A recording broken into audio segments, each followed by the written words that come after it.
101. Leave the convoy, pushed on through the rain. After a night of brutal fighting and sheer terror, everyone was exhausted. After some quick discussion, they'd all agreed to head to the nursing home where Al lived to rest and regroup. Louis rode in the last vehicle and didn't know they were talking about him up front. He was still turning over that strange voice he'd heard earlier in his head. Was it an auditory hallucination? He rubbed the bridge of his nose. Oddly, after that roar, his mind, still fuzzy from casting too long, felt a little unnervingly clear. He felt the backpack behind him pressing into his back, tugged it around to his front, and unzipped it. Inside sat the heavy old leather and wood suitcase he'd carried since the day he'd transmigrated, the thing that held his books. He habitually checked the latches. As his fingers brushed the suitcase, a question he'd never let himself ask suddenly hit him like a jolt. Why had he been carrying this suitcase all this time? The thought refused to leave. The case was solid, well-made, and needlessly heavy. He remembered the first day here, tapping the bottom, shining a flashlight into every seam, searching for hidden compartments. There had been no magical hum, no secret space. By every rational measure, it was just an old, durable suitcase. By survival logic, he should have taken the books out, moved them to a lighter bag long ago, and ditched this dead weight. So why had he never once thought to throw it away? Why did he only notice now? A cold unease settled over him, like someone had quietly cast a long-term confusion that made him ignore the irrational. Had he missed something during his inspections? Or could the suitcase itself be a magical item that simply required some condition to trigger? He glanced up at Merle driving and at Daryl napping beside him and reached to examine the case more carefully. His fingers just touched the leather when the vehicle shuddered to a halt. Tires screeched, and Merle's voice barked back through the cab. "Wake up, you lot. Get out. We're here." Louis froze. He shoved the suitcase back into his pack and forced himself to wait. With so many people around, now was not the time to fumble with whatever this might be. He told himself he'd find a quiet spot once they were settled. They stepped out into a steady, fine drizzle. The sky was a slab of gray, and the nursing home sat swallowed in mist. After the gate opened, everyone filed into the courtyard, expecting the usual sight, even on a rainy day, of residents stretching under the covered walkways or gathering to do little chores. Instead, the courtyard was empty. The rain-slicked ground gleamed, and that was all.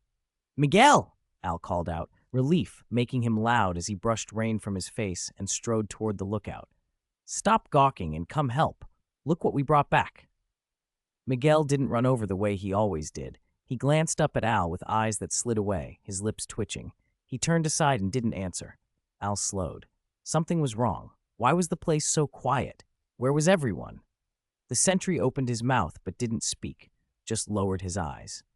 An odd, prickling unease crawled up Al's spine.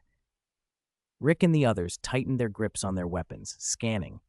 Louis felt his pulse leap, 100 bad possibilities flitting across his mind. Believers left behind? Some gang that had waited for them to leave? Then the young staff who'd stayed behind stepped out of the main building, faces hollow and exhausted. No one looked injured, but every one of them wore the same blank, defeated expression, like the life had been sucked out of them. "Miguel?" Al asked, voice tight. Miguel's eyes were red and his voice was barely a rasp. "Al, the grandparents, they're gone." "Gone?" Al's brain stuttered. He shoved past Miguel and barreled into the main building, sprinting to the lounge and flinging doors open. "Grandpa! Grandma! Is anyone here?" He swept from room to room, calling names. Beds and rooms were neat. Wheelchairs sat quietly in corners. No signs of a struggle. No bodies. No people. The nursing home felt like a hollow shell. Al stood in the empty corridor, chest heaving, and then spun back into the courtyard to seize Miguel by the collar. "Where are they?" he demanded. His voice cracked. "What do you mean, gone?" "They left," Miguel broke down, crying. "They left on their own." Philip stepped forward, anger and fear cutting his tone. "Explain. What do you mean they left on their own? Where did they go?" Miguel's hands trembled as he took a neatly folded sheet from his pocket and pressed it into Al's hands. Al unfolded the paper under the dull rain light. The handwriting was painfully familiar. Rick, Louis, and the others crowded closer, breath held, as they read the letter together. To all the children, by the time you read this, us old bones will have already set out on our final journey. Please don't panic, and please don't be sad. This is a decision we reached together after a long talk. Since the apocalypse came, we've been living in this nursing home. Those high, stubborn walls kept us safe, but over time they also kept you trapped. We watched you go out into that ruined world to find food and medicine. We watched you bleed and get hurt protecting us, people who already have one foot in the grave. Children, we saw it all and could only wait in silence. Al, you once told us that everyone grows old and shouldn't be abandoned. You were right. In the old world, that was a given. But in this apocalypse, not everyone gets to grow old. You are our children. Even if the world has fallen and the road ahead is dark, we selfishly hope that you will survive, that you will still be here to see the dawn of the new world. We won't. That's all right. We were young once too. We saw the glory and the loneliness of an era. We lived through long, peaceful years before this. We loved, hated, laughed, and cried. This life has been enough. So even if we cannot see the new world you build, we have no regrets. Please do not come looking for us. This is the last journey we old folks have chosen for ourselves. We do not want to spend our final moments hiding from walkers or wasting away in a sickbed. Since the end is inevitable, we chose a cleaner way to say goodbye. We took up arms and walked forward. Maybe, if we meet old friends in heaven, we can say proudly, "Look, we were not cowards. Even at the end, we kept moving forward. We did not die of old age, and we did not die running. We fell on the path of the charge. Be proud of us, children, as we have always been proud of you. With love, all the elders." The letter slipped from Al's hand and fluttered to the wet ground. In the rain, the only sounds left were the choked sobs of several grown men. "Bastards! A bunch of old bastards," someone cursed. Philip covered his face, tears running between his fingers. How could they just leave us like this? Why didn't you stop them? Al's head snapped toward Miguel. For a moment his mind went blank. Then he lunged, grabbing Miguel's shoulders and roaring, "You just watched them go to their deaths? We tried! We tried!" Miguel broke down. Yesterday, Grandpa Gilbert put a gun to his own head. He said if we didn't let them go, he would kill himself right in front of us. They locked the door. We couldn't break it down. By the time we climbed out the window, the bus had already driven off. "Where's the bus? Which way did they go?" Al's eyes were bloodshot. He let go, desperate. "There's still time. We can catch them. We can bring them back." "Right, go find them," Philip shouted. "Even if we have to tie them up, we'll bring them back." Several young men moved toward the vehicles. A tall figure stepped between them and the gate. "Shane, wait. Move." Al bellowed, eyes blazing. "Those are our family." "Calm down," Shane said, holding Al's hand as he tried to yank open a car door. "It's raining and walkers are everywhere. Driving out now would be suicide." "It's not about safety. It's about them." Al heaved, fighting Shane's grip. "You don't understand." "You don't understand a damn thing." Al tore his hand free and swung at Shane. "They're not your family. Move." Philip leveled his gun at Shane's shoulder, shaking. Just as things were about to explode, Rick stepped forward and put himself between them. "Philip, look at me." Rick's eyes were steady, his voice calm and firm. "Don't do something you'll regret. No one's trying to stop you from saving them. But have you thought this through?" He turned to Al, who was still panting. "Al, even if you catch them, what then?" Al hesitated. The fury in him cracked for a moment. "Then what?" he demanded. "Bring them back by force, and what? Lock them up again in this yard?" Morales pushed through the crowd and spoke in a blunt, cutting tone. "Let them watch you risk your lives every day for food and medicine? Make them lie in bed every day, full of guilt and fear, waiting for death? Is that what you want?" The questions hit Al like blows. His hands fell limp. He whirled toward Rick. "You think we shouldn't go? You think it's better they're gone, don't you?" Rick didn't snap back. "No." He shook his head slowly. "If you've thought of everything and you're sure you have to go, I'll go with you." Al's mouth opened, then closed. His eyes went red. "They left for you," he rasped. "They didn't want to be a burden," Morales said. "They chose their own way." "I know that." Al clawed at his hair. "But we didn't need them to leave. We didn't need them to do this." "Maybe they didn't need you to stop them," Louis said softly from behind. "They didn't want to wait to die in pain and fear. They wanted to fight for themselves. He stepped forward, looked Al in the face, and crouched to pick up the rain-soaked letter. He brushed away the mud and held it out. Read it. Look at what they wrote. Please be proud of us.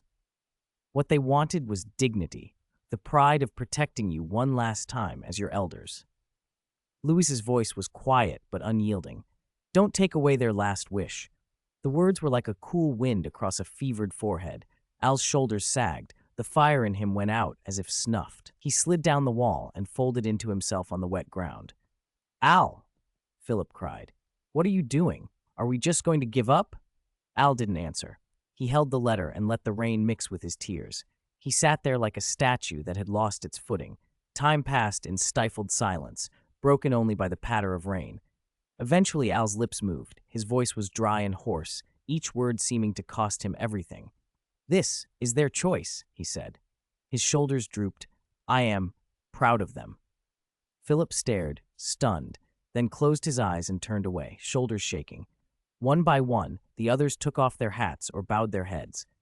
In the gray rain, they offered a funeral the elders had not asked for, a quiet, private bow toward the direction the school bus had gone.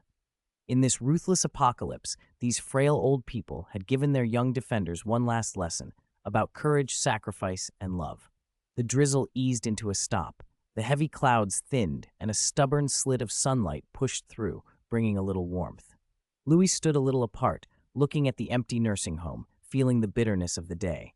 Then, impossibly soft, as if carried on the last breath of wind after the rain, a voice slipped into his ear, smiling, relieved, and entirely gentle.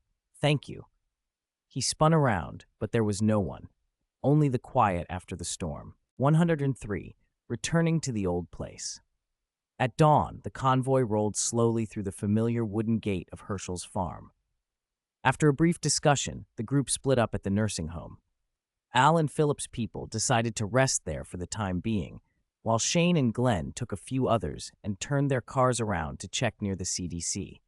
Everyone knew the place could already be rubble, but they wanted to confirm Dr. Jenna's fate. The rest of Rick's team took the children and the women and followed Marge's car toward the quiet stretch of land, Herschel Green's farm. As the vehicles rattled up the gravel drive and the white two-story house and the surrounding pastures came into view, the group's taut nerves eased. Before the cars had even come to a stop, several figures poured out of the house. Thank God. Dale stood to the side, lifting off his bucket hat as he wiped at his eyes. Amy, still not fully recovered, was supported out of the house by Andrea.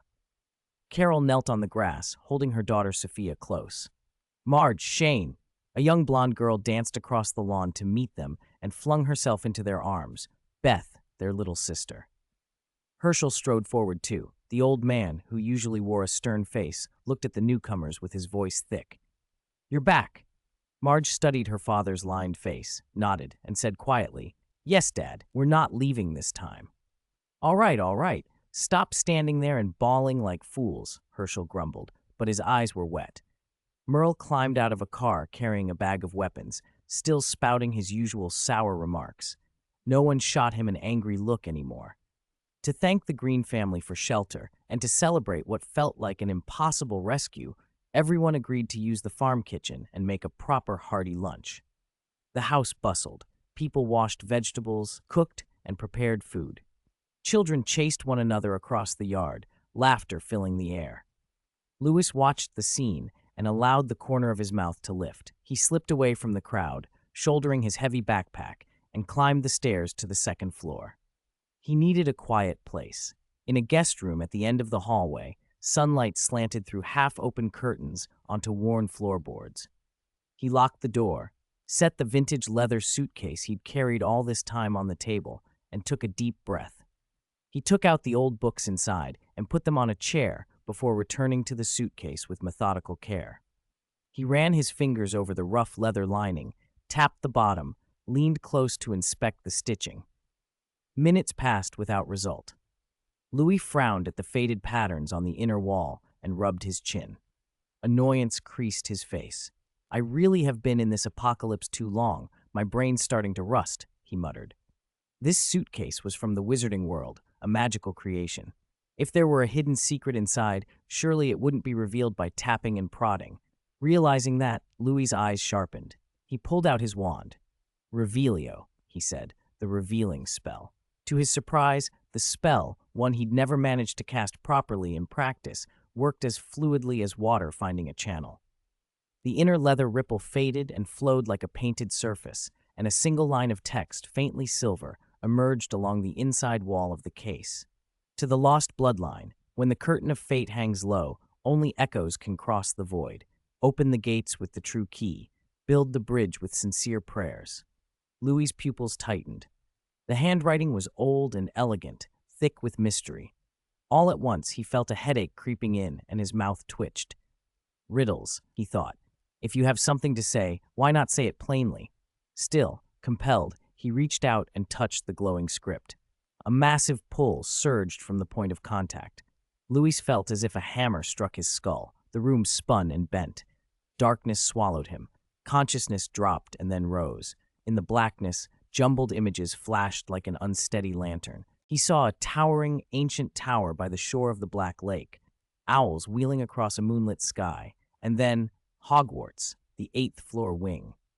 It was night, and the place was quiet. He saw Harry, propped up in an infirmary bed, unable to sleep. Since a bludger fractured his arm during a Quidditch match, and that incompetent Professor Lockhart had made a botch of setting it, Harry had been stuck in the infirmary while his bones knit back together. He should have been resting. Instead, he paced. "Harry, can you stop pacing?" Ron had said, leaning against the corridor wall and watching his friend circle like a headless fly.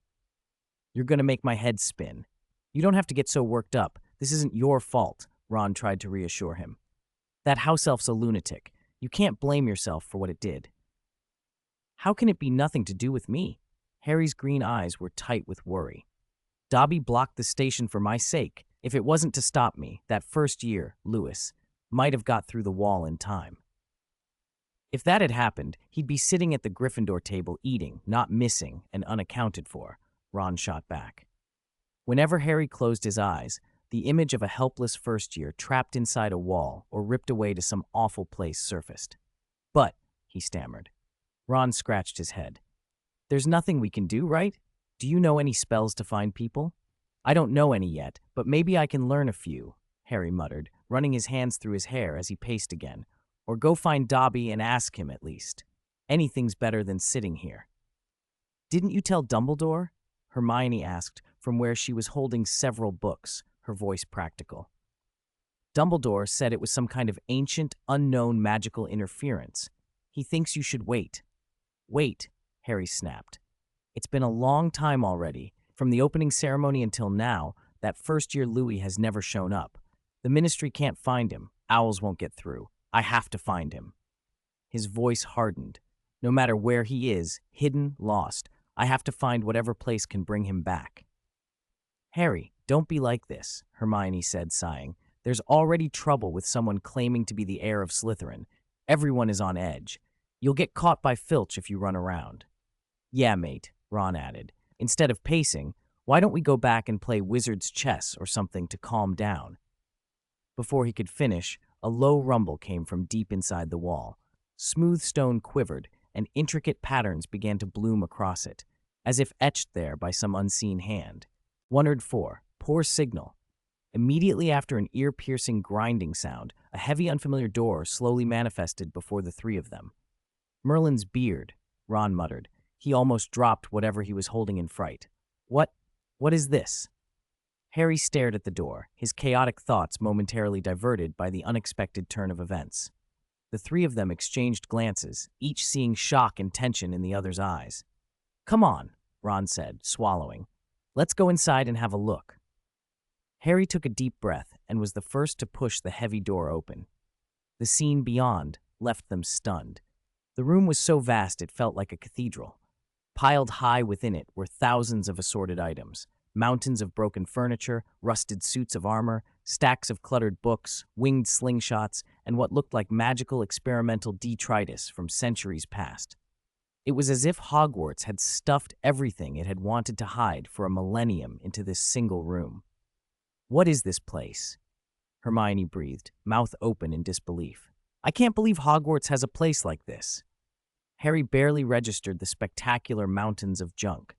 His gaze pierced the layers of debris and fixed on the center of a pile as if drawn by some force. There sat a vintage leather suitcase, emitting a faint silver glow that pulsed like breath. "Look," Harry said, stepping forward. "What's that? It's glowing!" "Harry, don't touch it! It could be a dark arts object," Hermione warned, grabbing her wand and clutching it nervously. But before she could do more, Harry had already lunged for the suitcase.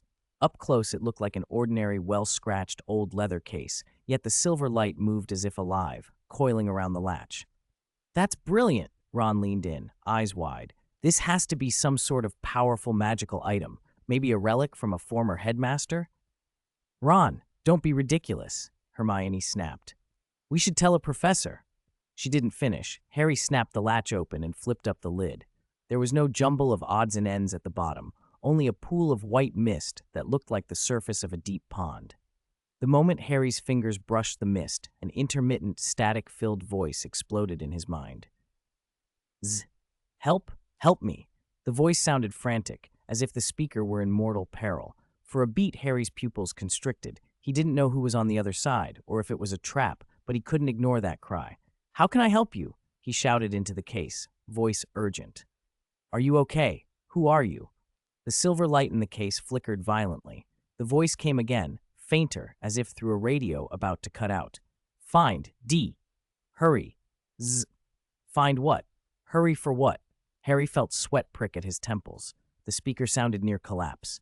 "I can't hear you. What do you need? A potion? Food? Where are you?"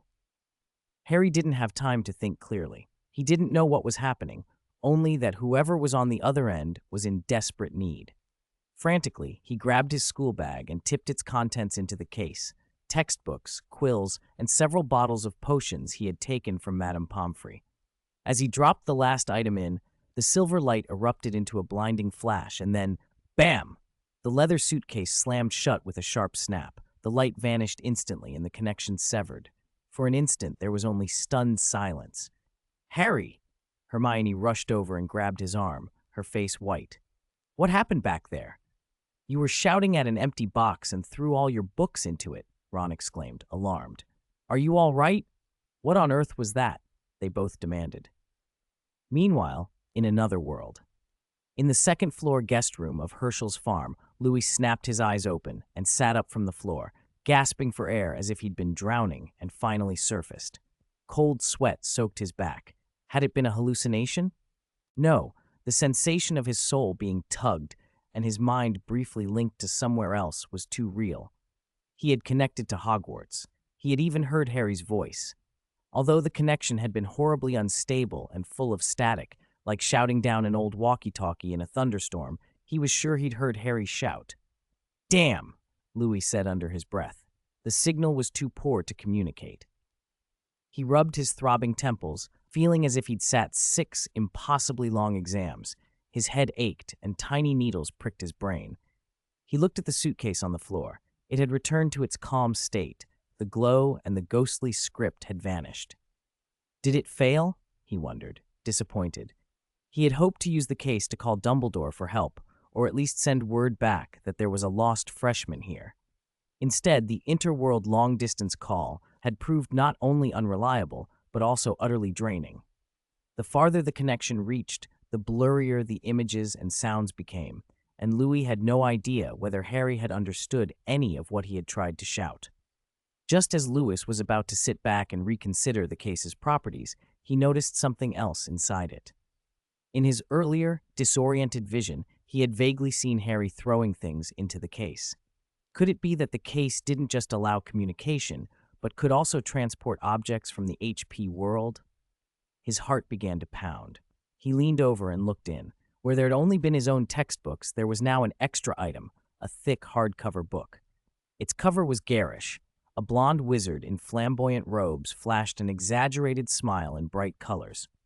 The title, in large gold-embossed letters, read, "Year with the Yeti." In the bottom right corner, a large, flowery name was signed with a flourish, Gilderoy Lockhart. Louis stared at it. He reached into the case, feeling and shaking the book as if more things might fall out, but there was nothing else. Only Gilderoy Lockhart's big white teeth seemed to glint mockingly in the sunlight. 105. Limitations and Past Events. A few minutes later, Louis pressed his fingers to the throbbing vein at his temple and took a steadying breath. It's fine. The book itself was useless, but the fact that it had arrived at all was extraordinary. He replayed everything that had happened, forcing his gaze away from Lockhart's smug smile. This trunk was definitely a potent magical artifact. It worked like the vanishing cabinet in the books, but more powerful. It could bridge not only space, but worlds to send items. Clearly, though, some special condition was required to activate it. Maybe a particular incantation, or something else he hadn't discovered yet. And there had to be strict limits. In the dream, Harry had frantically thrown a pile of things into the trunk, but the only thing that materialized in Lewis's trunk was this blasted Lockhart novel. The transmission wasn't perfect. There was either a huge loss rate or some filtering mechanism he didn't understand. So I transmigrated to another world, and there's still a middleman skimming off the goods? It ate that much commission. Damn it!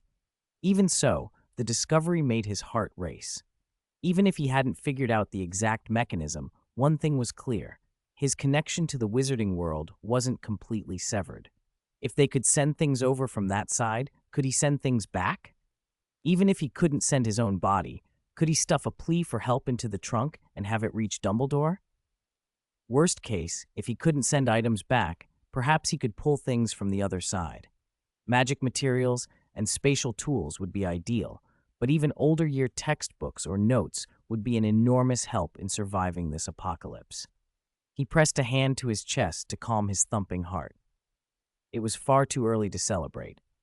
He still needed to test the trunk's recharge time, its restrictions, and how to activate it. If it had a ridiculous rule, once-in-a-lifetime use, or requiring some massive sacrifice, then this discovery would be worthless.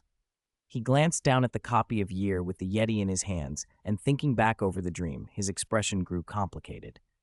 At least, he silently thanked whoever had handled the other end.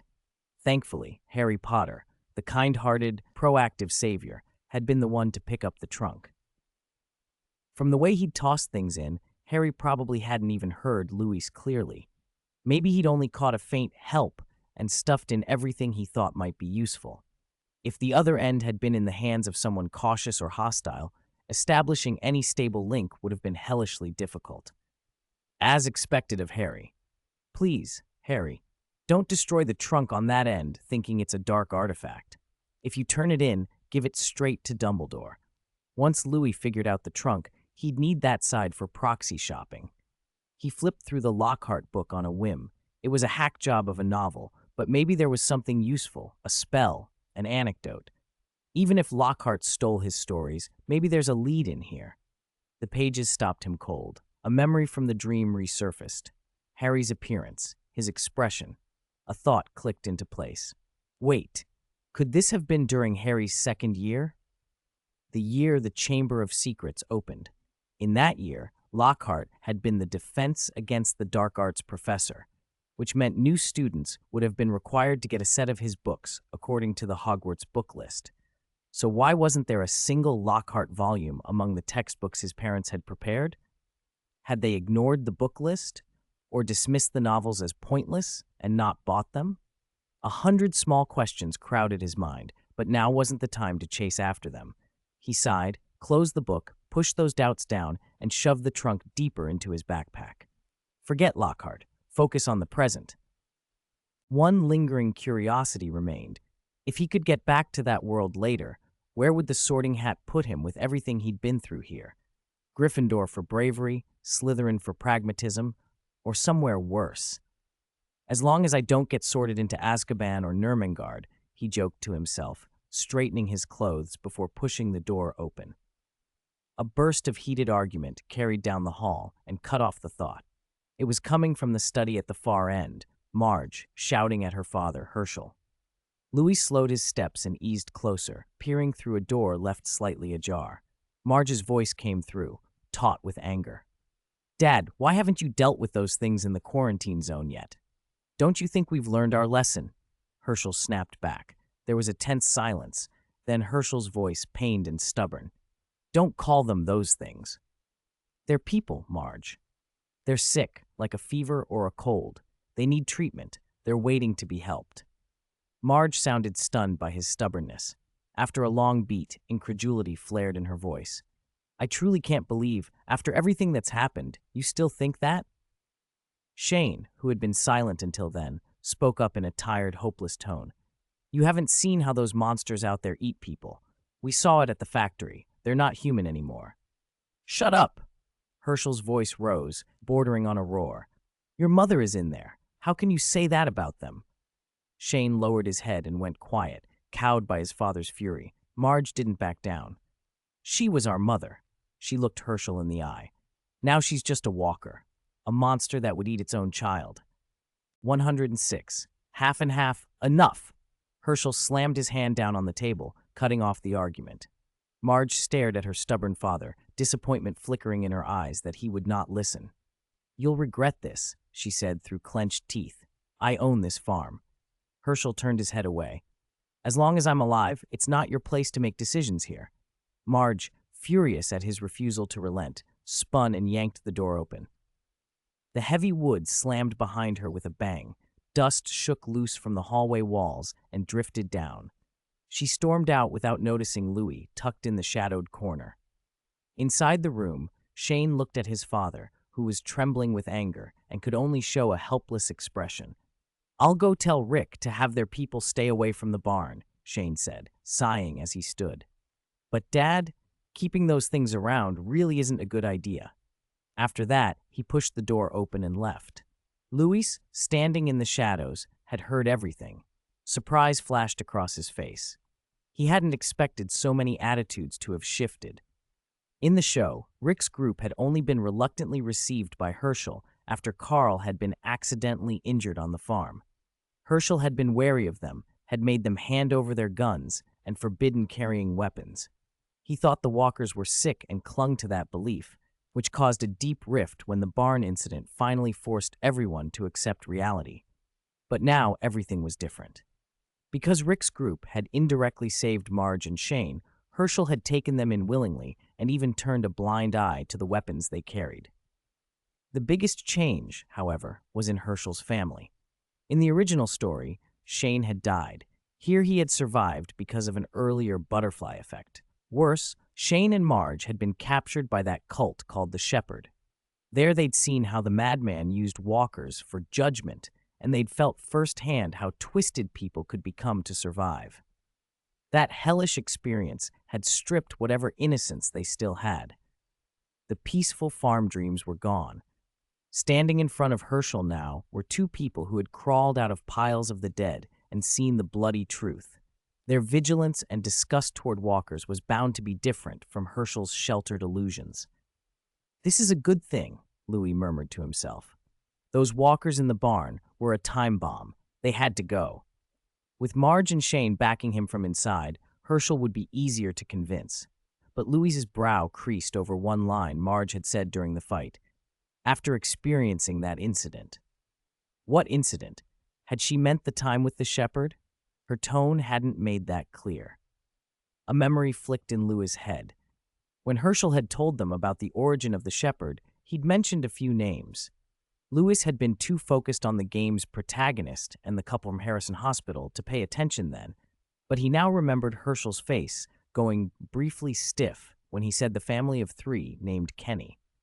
Could Marge be referring to something involving that family? Louis sighed. Back in his previous life, his old second-hand computer couldn't run big games, and he'd always promised himself he'd save up for a new one to play through all the titles properly. The Walking Dead game, Harry Potter, the lot. He'd even avoided spoilers to preserve the experience. If he'd known he'd end up here, he thought ruefully, he would at least have watched a playthrough. He pushed the whining regret aside when the smell of food slipped through the crack under the door and his stomach growled. Food was more important. The lunch, made from the farm stores and cooked with everyone pitching in, tasted incredible. But after they ate, Louis felt worse. He went pale, dark circles forming under his eyes. People urged him upstairs to sleep, worried. A roar of an engine cut across the house. Voices outside exclaimed, "Shane and the others are back!" "Who is that?" A few minutes later, in the farmhouse living room, Lewis rubbed his eyes and climbed to the top of the stairs. He watched Rick walk toward a dust-covered, exhausted man with visible relief. Dr. Jenna. Standing behind Shane was Dr. Jenna, the one who had been supposed to stay at the CDC and self-destruct. He looked a wreck, but his presence was without question one of the best pieces of news all day. Rick stepped forward and slapped the man's shoulder. "You're alive. Does that mean the plan worked?" "In a way," Dr. Jenna said, giving a bitter smile. He accepted the water Marge handed him, downed half of it at once, and then, still panting, admitted, "I succeeded, but I also failed." His ambiguous answer left everyone stunned. He wiped his mouth and added, "It's complicated. Can I sit and explain?" They made room, and Rick introduced Dr. Jenna to Herschel's family, explaining he was a top CDC scientist. Hope and respect lit in Herschel's eyes. Dr. Jenna looked around the room, and when his gaze landed on Louis at the top of the stairs, the doctor's brow knit. "What's wrong with you?" he asked, pointing at Louis's ashen face. "You look terrible." As someone who already knew about Louis's unusual constitution, the doctor seemed more worried about him than anyone else. "I'm fine, doctor," Louis said, waving it off and leaning weakly against the railing. "Just tired from staying up late. A little dizzy. I'll be okay after a nap." Rick noticed the tension in the doctor's face, the way he'd looked at Louis, and remembered the strange instructions Louis had given at the factory and the private exchange between Louis and the doctor before leaving the CDC. Vague suspicions flickered through his mind, but he kept them to himself and steered things back to the urgent topic. "Doctor, what's the situation at the CDC?" he asked. "What do you mean by succeeded but also failed? 107. Is there still a chance?" All eyes were on Dr. Jenna. The CDC had been their last sanctuary, if it was still intact. The good news is the purge protocol completed successfully. Dr. Jenna drew a long breath and spoke slowly. "Before the power failed, I was able to destroy all the high-risk viral samples. That also made the main control system register the biohazard as cleared, which canceled the building's self-destruct sequence," she added. "So the building didn't blow?" Glenn asked, hope lifting his voice. "Yes, the building is still there." Jenna nodded, a flash of wistfulness in her eyes. "Not only that, because it didn't self-destruct, the underground facilities are perfectly preserved." She looked at Rick with particular emphasis. "It's not just a shelter. Down there are state-of-the-art hydroponic labs and soilless cultivation centers, originally built to study growing medicinal plants in extreme environments. If we can get in theory we can farm underground and be self-sufficient. No weather to worry about, no walkers." Rick's eyes lit up. "Hydroponic labs? You mean we could grow food down there?" "Exactly." Jenna smiled. "There's an independent ecological circulation system. Once it's running, it's actually safer and more efficient than surface farming." The look on everyone's faces was longing. In the apocalypse, a secure underground complex where you could grow food, that was paradise. "That's the good part," she said, then her expression darkened. "Now, for the bad news." "Bad?" Shane pressed. "But the building survived." "It survived, but we can't get in." Dr. Jenna rubbed her temples and let out a frustrated sigh. "When things went critical, I was focused on stopping the building from blowing. I made a calculation, or a gamble, and I took a chance." She gave them all a bitter smile. "I'd hoped my authority could persuade the system to leave us an escape route after the danger had passed. Apparently, I overestimated my pull. When both main and backup power are completely depleted, the control system automatically enters a full lockdown to prevent any external intrusion or internal leakage," she explained. "The interior doors lock completely. Not just interior doors," she went on. "Outer rolling gates, all isolation doors, elevator shafts, even the security grills in the ventilation ducts drop and lock the instant power goes out." She remembered the frantic moments 2 days ago. A shadow of fear still flickered in her eyes. "After I completed the purge protocol, I had less than 5 minutes to get out. I bolted for the gate and barely managed to grab a bag of emergency rations and a few weapons from the security room. I rolled out just seconds before the main gate finished dropping. If I'd been a few seconds later, you probably wouldn't be seeing me now." A chill ran through the group. The ember of hope they'd just kindled was suddenly doused. So, can we still go back? T-Dog asked, unwilling to let the thought die. Can those doors be opened from the outside? Can we pry them open? Don't even think about it. Jenna shook her head. Those inner doors are designed to withstand nuclear blast and biochemical leakage. Without power, you couldn't blow them open, even with a rocket launcher. Even if you manage to tear open the main gate, there's no point. Without power, the ventilation stops, and the place becomes a sealed can. No water, no lights, and every electronic lock stays dead. You can't even get into the bathrooms. What about the perimeter? The lobby? Upstairs? The glass there is bulletproof. Could that be used as a stronghold? Morales pressed. Jenna spread her hands. Let's not even talk about getting through bulletproof glass and the rolling gates from the outside. And even if you could, without electronic surveillance or defensive systems, the peripheral rooms would be little better than any office building. If we don't solve the power and the door problem, the CDC is an impregnable empty tomb. Her words were like cold water on their remaining hopes of returning to something like civilization. So the key is power, Rick said, already seeing the logic. Exactly. Jenna nodded. To reactivate the facility, we need to restore power and bring at least part of the system online, even at a minimal level. But we don't have enough diesel, Shane frowned. Where would we find enough fuel to run such a huge place? It doesn't need to be fully powered, Jenna said. There's a solar array on the roof. Many panels were damaged in past conflicts, but the main structure is intact. If they can be repaired, solar could provide enough electricity to maintain basic security and living systems. That will require expertise. She looked at them helplessly. I don't know how to repair an industrial solar matrix. We need a true expert, or enough diesel to crank the generators long enough to open things up. There was a long, heavy silence. In an apocalypse this sparse, finding a solar engineer felt harder than finding medicine. Their faces showed disappointment.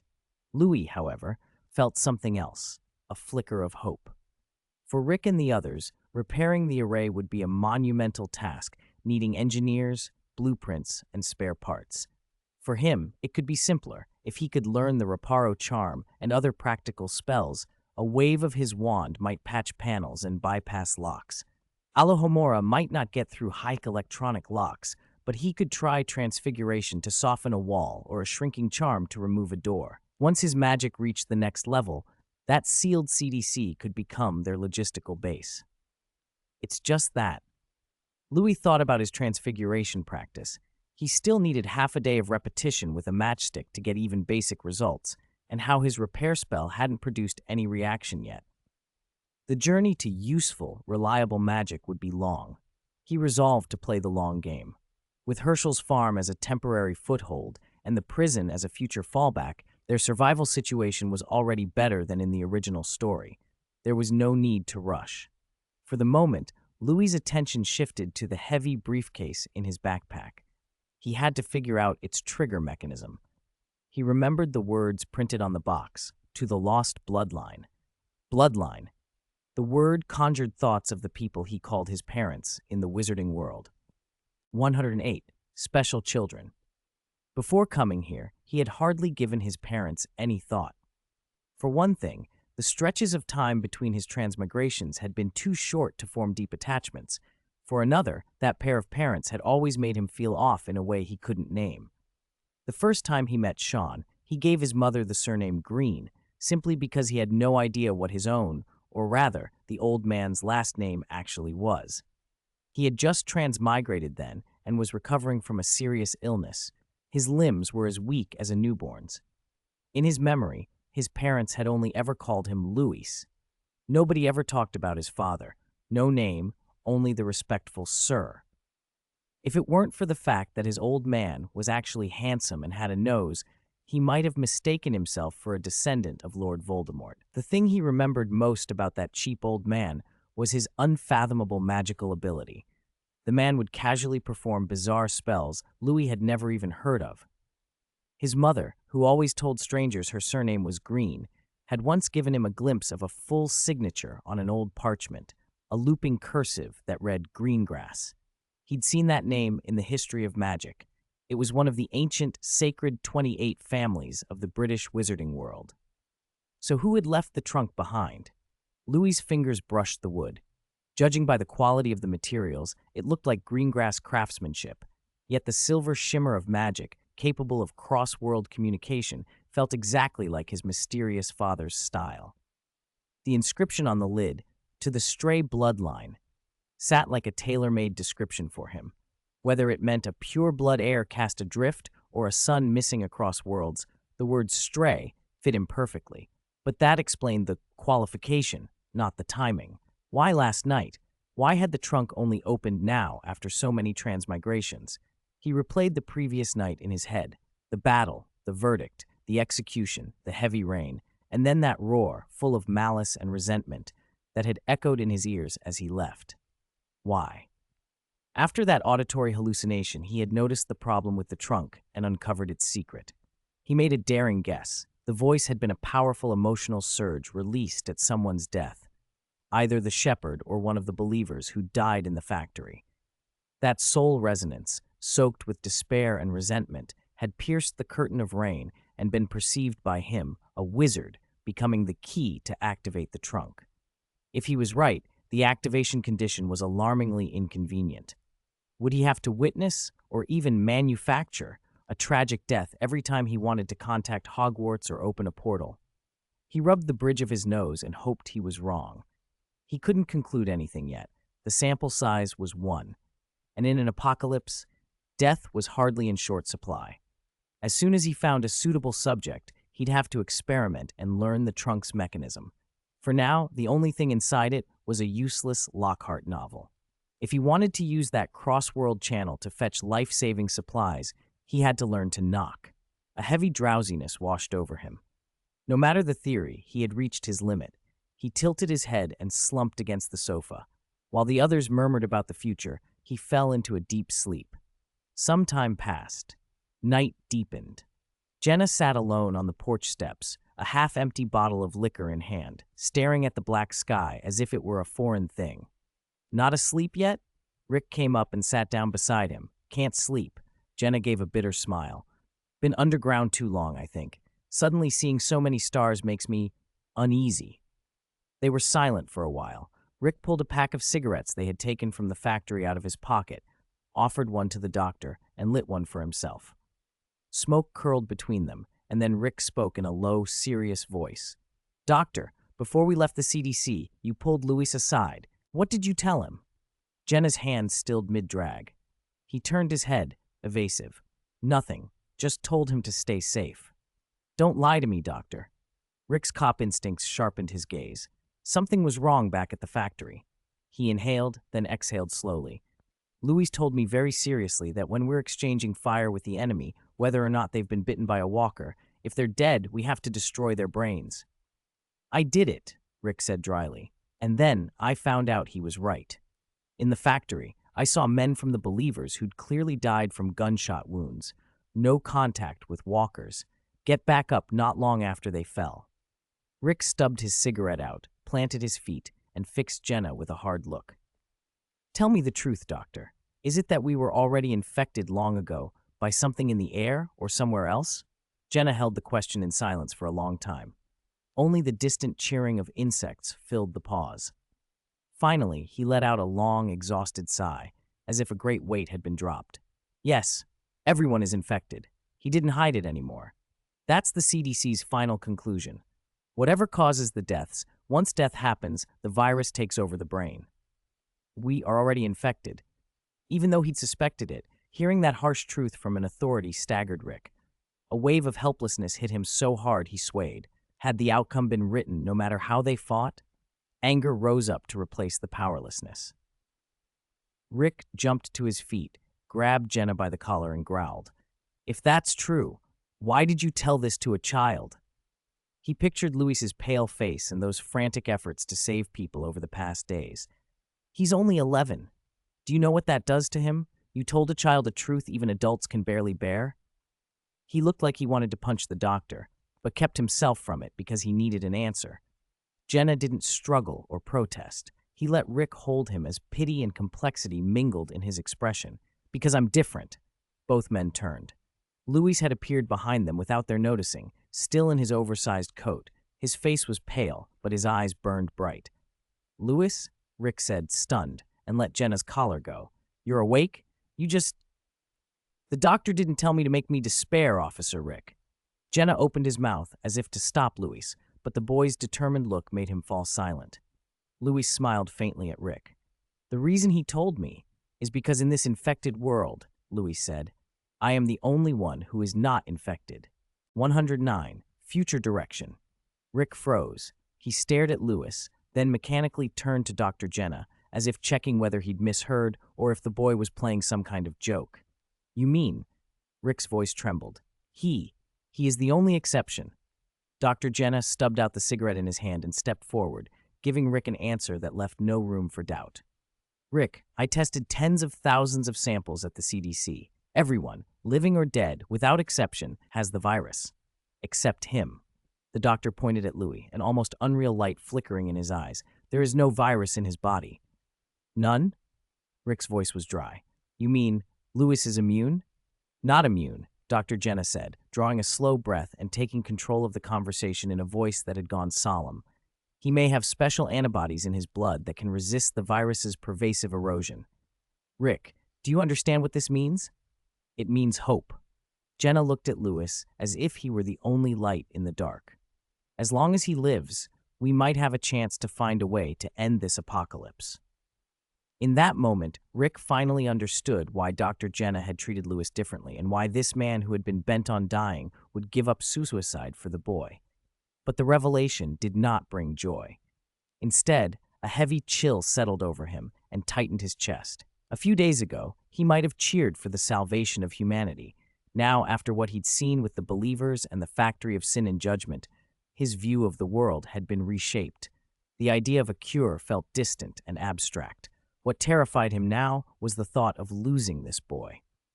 Rick turned, his gaze on Dr. Jenna suddenly dangerous. He even reached for the gun at his waist without thinking. "Who else have you told about this?" He stepped close and kept his voice extremely low. "Besides us, who else knows?" Jenna was taken aback by the sudden ferocity in Rick's tone, but softened when he saw the fear in Rick's eyes. "No one else," he said, raising both hands. "I swear it. Besides Louis himself, you're the first to know. I destroyed the CDC records before I left." Rick stared at him for several seconds. Satisfied that Jenna wasn't lying, he spun toward Louis. "What about you?" He crouched and gripped Louis' shoulders. "Have you told anyone? Anyone at all? Even Shane or Glenn?" "No," Louis answered calmly, shaking his head. "Besides the doctor, you're the first to know." Rick felt his shoulders finally relax a little. "Do you know what this represents, boy?" He knew Louis was smart, but he wasn't sure the boy grasped the full weight of it.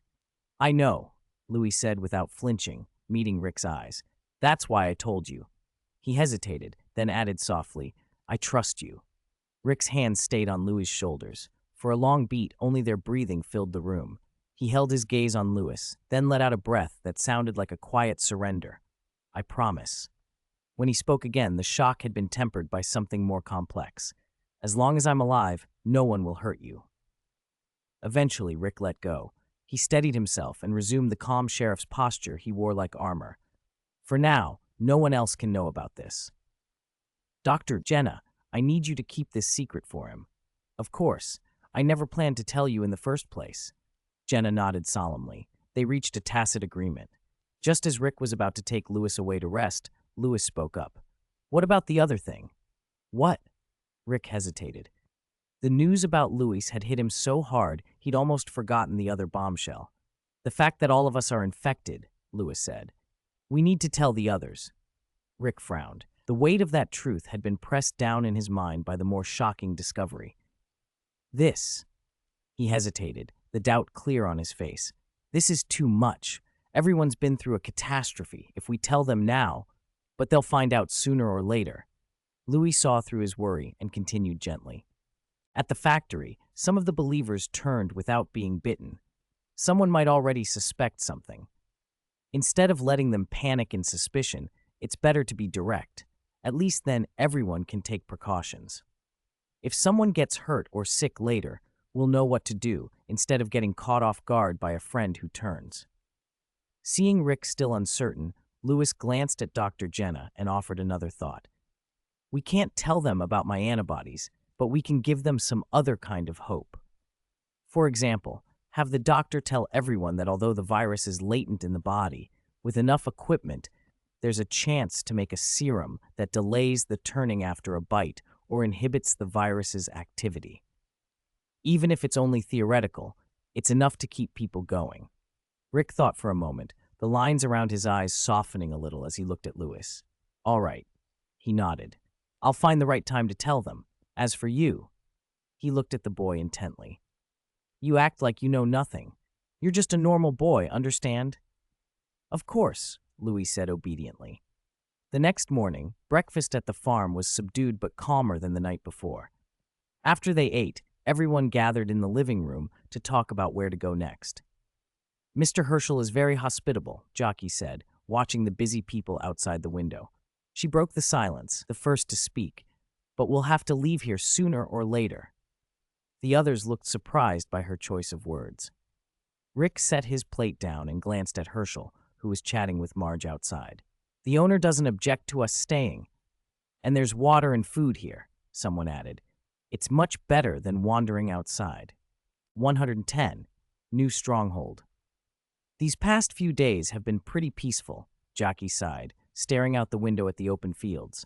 Her expression hardened. But it's an illusion, Rick. Look at where we are. It's too exposed. These fences were built to keep cattle in, not walkers out, she said bluntly. We're wide open on every side. If a horde moves through, or if 19s like the shepherd decide to attack, we won't be able to hold this place. She swept her arm toward the handful of makeshift tents in the yard. And there are too many of us now. Once Al and the others arrive, this house won't hold everyone. Fine for now while the weather's warm, but winter's coming. Her voice tightened. Are we really going to let the kids spend the winter in tents? One outbreak, one cold snap, people could die. Silence fell. Jacques was right. The farm was good, but not a long-term solution. Louis sat listening, nodding along, then offered his thoughts. Aunt Jackie's right, he said. With more people, we need more than beds. We need sturdy walls, concrete, high fences, barbed wire, something walkers can't get through. Ideally, an independent power supply, a big warehouse for food, and some open ground for growing things. As Louis spoke, the group began to picture a fortress. T-Dog let out a heavy sigh and spread his hands. Louis, what you're describing is basically the CDC, isn't it? But we can't get in there, someone replied. Surely that's not the only place like that, Louis countered, steering the conversation. What else in this world has high walls, barbed wire, independent facilities, and is built tough? A military base? Shane was immediate. Fort Benning? Too far, Morales said without thinking. And like Louis said, we have no idea where the military stands. What if we drive 100 miles and they mow us down with machine guns? He glanced at Shane. Don't forget, those believers were soldiers at the start too. The mention of Fort Benning faded. Glenn scratched his head. A bank vault? This won't work. That won't work. Darryl twirled a crossbow bolt between his fingers. Where else can we go? We can't exactly hit the White House. They were stuck when Jackie's face brightened. Wait, I know a place. The prison, she said. The prison, everyone echoed. Prisons are built to lock people in and keep people out, Jackie went on. They've got high walls, watchtowers, multiple layers of barbed wire. Most have backup generators, infirmaries, cafeterias, big storage areas, and I remember seeing one on a map nearby. Rick stroked his chin, the idea taking hold. In this apocalypse, the cages meant for criminals had become some of the most defensible places for the living. That's a good idea, he said. What do you all think? Sounds good. Glenn shrugged. Better than tents, as long as we clear out the special residents inside. I think it's solid, Shane agreed. High walls make the rest manageable. Then it's settled. Merle toyed with a dagger, grinning. I've done time in plenty of joints. I know how they're laid out. We'll just do time again. Everyone liked the plan and decided to scout that levem after a bit of rest. Louis gave Jackie a private, grateful smile. She had made his job easier. Now that we've got a goal, we need to start preparing, Rick said, standing. He didn't order an immediate march, though. But for now, we stay at the farm a while longer. Why? Merle snapped. If there's a good place, why wait? Because some people haven't come back. Rick grew serious. When the convoy was attacked, Ed and 5 or 6 others scattered in the chaos. They ran off out of fear. We can't just forget them. We need to send people out to search, to find out if they're alive or dead. Rick's call to look for the missing made sense, even if it bothered Merle. No objections, Shane said. You're the boss. It'll also buy us time to get more vehicles and supplies. Then it's settled, Rick decided. Tomorrow we split into 2 groups. One stays to help Herschel's family defend the farm. The other goes out to search for the missing. This time, we go prepared. Over the next few days, the farm was busy but orderly. Rick organized a search and rescue team that included Daryl and others, and they drove the nearby roads and woods every day looking for traces. The search was difficult. The missing had scattered far, and heavy rains had erased most tracks. Still, they picked up troubling word from a passing band of nomads. Local history, the travelers said, included a brutal gang operating nearby. They had tried to prey on a passing father and daughter with despicable methods. The gang had been driven off or scared away when the believers arrived, but now the believers' compound lay in ruins. The travelers warned Rick, "Be careful.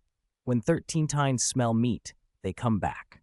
That warning put everyone on edge and made them more cautious on patrols. Back at the farm, the practical work of searching, repairing vehicles, and patrolling continued, tasks Louis didn't need to take part in. As a protected member of the group, his duty was to stay at the farm and remain safe.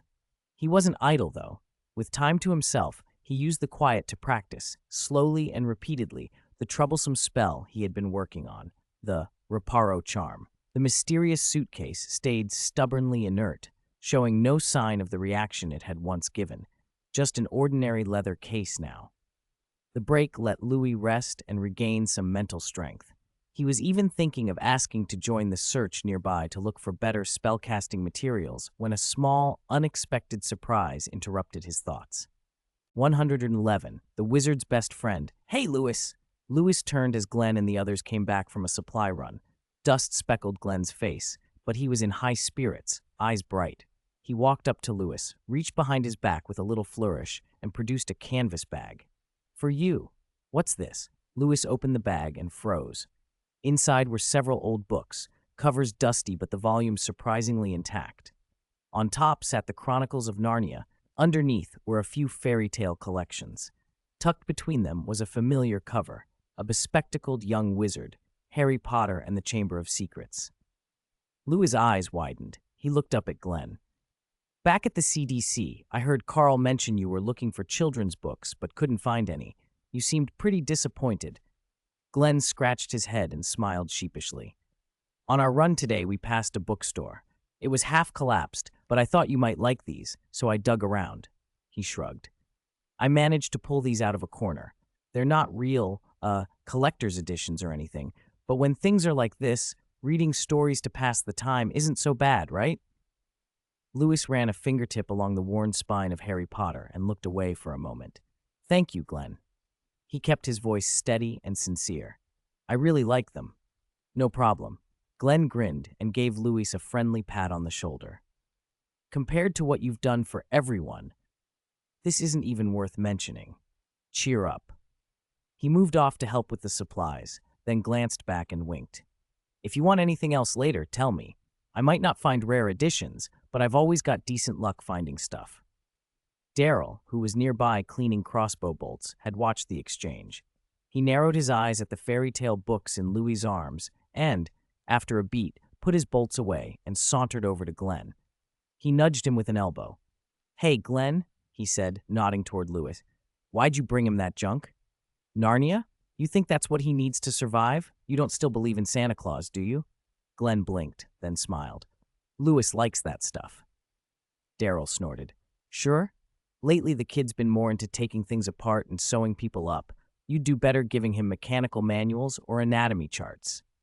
"Maybe," Glenn admitted, shifting the box. Then he sighed. "But I don't think he studies those things because he enjoys them.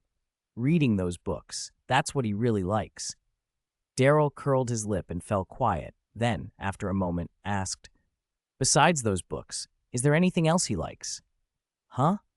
Glenn looked puzzled. "What do you mean?" Daryl clicked his tongue and glanced off into the trees. Anything else he's mentioned he's into lately? Glenn thought for a moment. Actually, yeah. When we were talking at the CDC, he said he used to really want a pet owl, but his parents wouldn't let him. He sounded pretty regretful.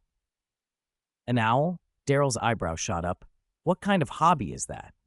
Maybe he got it from those novels, Glenn said with a shrug. In those stories, owls are a wizard's companions. Daryl only nodded once and said no more, shouldering a box and walking away as if it had been casual conversation. 2 mornings later, Carol was building a fire in the camp clearing, getting breakfast going, when Daryl emerged from the tree line with his crossbow slung over his shoulder. He'd made a cage out of vines and wire and carried something warm and fluffy inside. "Morning, Daryl," Carol said, smiling. "Did you bring extra meat? We just ran out of squirrel, and some wild game would be welcome." Daryl bristled and pulled the cage closer to his chest like it was precious. "No." He stared at Carol as if she'd suggested cooking a friend. "It's not for eating, it's for Louis." Carol froze, looking baffled. A few minutes later, Louis, nose in a book with the ridiculous title, How to Build a Laser Cannon with Kitchen Supplies, felt a bar of shadow cross his face. A crude cage was pressed into his hands. "Take it." He peered down and felt his breath catch. Inside, small as a palm, sat an owl chick. Its down was a warm, reddish-brown streaked with darker markings, and 2 tiny ear tufts stood up on either side of its head. Big, round eyes tipped its head and regarded him with a soft, curious hoot. Joy washed through Louis so hard he almost laughed out loud. He had wanted an owl for years. He hadn't expected that something like this, something impossible before he transmigrated, would come from Daryl. He looked up, surprised. "What kind of owl is this? Is it for me?" "A screech owl," Daryl said, glancing at his boots. "Found it in the woods. Figured you wouldn't want to eat it, so I brought it back." "But why?" Louis asked, bewildered. Daryl shifted uncomfortably. "No reason." His eyes darted away. "You're always running around. You get yourself into stuff. With those big eyes, let it keep an eye on you so you don't get lost again." Louise listened, digesting the awkward earnestness beneath Daryl's gruff words. It clicked. This was Daryl's way of saying thanks for what Louise had done for him at the factory. Too embarrassed to say it outright, Daryl had brought a gift. Louise smiled, bright and warm. "All right, I won't be polite then." He nudged the baby owl's head with a finger, grinning. "Since you gave it to me, maybe I can train it to fly back to you with a message if we ever get separated again." "Oh, come on." Daryl rolled his eyes. "Since when do owls do that? That's a homing pigeon's job." He sounded disdainful, but the tension around his mouth eased. Louis, who had been excited a moment before, now frowned and looked conflicted again. An apocalypse wasn't exactly a friendly place for keeping a pet. "I really want to keep an owl," he began, then looked at Daryl. "But you know our situation is complicated. We don't have spare supplies or energy to care for it. What if its calls attract walkers?" Daryl snorted. "It's not as big a deal as you think. At first, it only needs a bit of minced meat. Once its wings are strong, there are more than enough mice in these woods to fatten it up. You won't have to worry." Seeing Louis hesitate, he added with a shrug, "And if it starts hooting at the wrong time, you make stew out of it and get a quieter one. What's the harm?" He grinned and nodded toward Merle, who was arguing with Herschel a short distance away. "If anyone fusses, tell them Merle insisted you keep it. Let them take it up with my brother." Louis almost choked on his own laugh. That was unnecessary. If he wanted a pet, most of the camp would probably be accommodating. Pinning it on Merle, though, would make people grumble. He glanced at Merle. After the factory fight, everyone had accepted him more, but his foul mouth and wild ways still kept him unpopular. "I'll talk it over with the others," Louis said. "I think they'll understand." He bent toward the cage.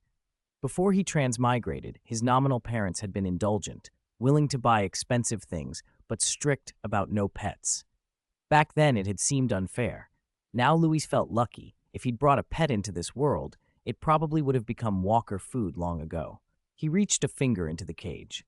The owl, perhaps sensing something in him, didn't peck. It leaned against his finger, rubbing its fluffy head and making soft cooing sounds. "It seems we're meant to be," Louis laughed. The worry drained away. Daryl tapped his foot. "Well, want it or not? If you don't, I'm making stew for Carol." "I want it." I want it, Louis said, coughing once. He moved the cage closer, and a smile flickered across Daryl's face. Since you're keeping it, you should name her. Louis looked at the owl's clever, wide eyes. Names floated through his head until his gaze drifted out over the camp. Glenn, T-Dog and others hauling supplies, Shane and Morales on patrol, Carol and Lori preparing breakfast. He looked back at Daryl.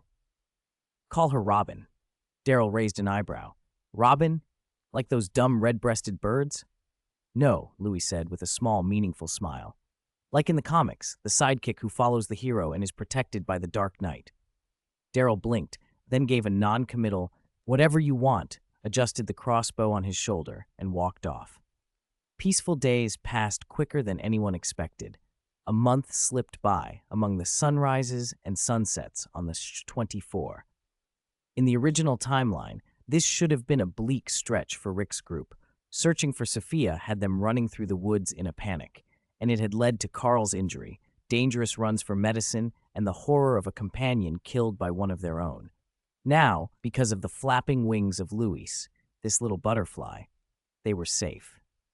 A few adults had left the camp by choice, Ed and a handful of others, but they were no longer the desperate missing children of the old timeline. They had weapons and reasons to leave. The group's searches were out of duty rather than terror. The atmosphere in camp was calm rather than hopeless. With new strong members like Al and Philip and the presence of fighters like Shane and Merle, the 24 was far more secure. There were no catastrophic herds drawn by stray gunfire and no panicked evacuations. They could fortify defenses, clear nearby walkers, and gather supplies in an orderly way. For a while, the group even knew a little peace, an unnatural thing in this world, but welcome. Everyone also trained hard. Shane's harsh commands and the sharp cracks of gunfire were daily sounds on the open ground. This was a special training regimen. Office workers and homemakers alike practiced reloading, aiming, and firing.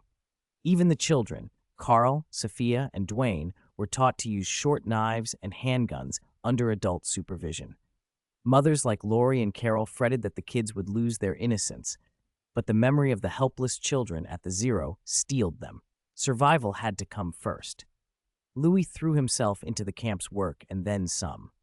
He had Glenn bring back volumes on emergency medicine and mechanical repair, and he read them every spare minute. He consulted Jenna about medical matters both to bolster his lie about being a medical genius and to actually learn something useful. If he was pretending, he wanted to be convincing. He studied mechanical repair in hopes of someday performing the Reparo charm. Even if he hadn't mastered it yet, being seen working at machines would make it less sudden if he ever did miraculously fix something. All of this, of course, was also cover for his real priority, practicing 19. 113. Barn memories. During that time, Louis copied and photographed everything, finally making a backup of all the precious 21 books in his trunk. He then stored the originals safely and buried them, treating it as an extra layer of insurance. With that necessary task done, he threw himself back into actual practice. The results, how to put it?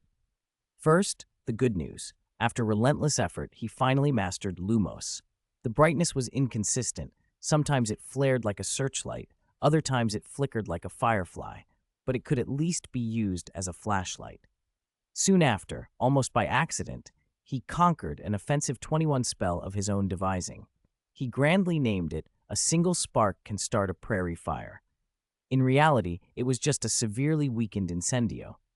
For some unknown reason, no matter how he waved his 24 or adjusted his emotions, the wand tip could only sputter out a few pathetic sparks.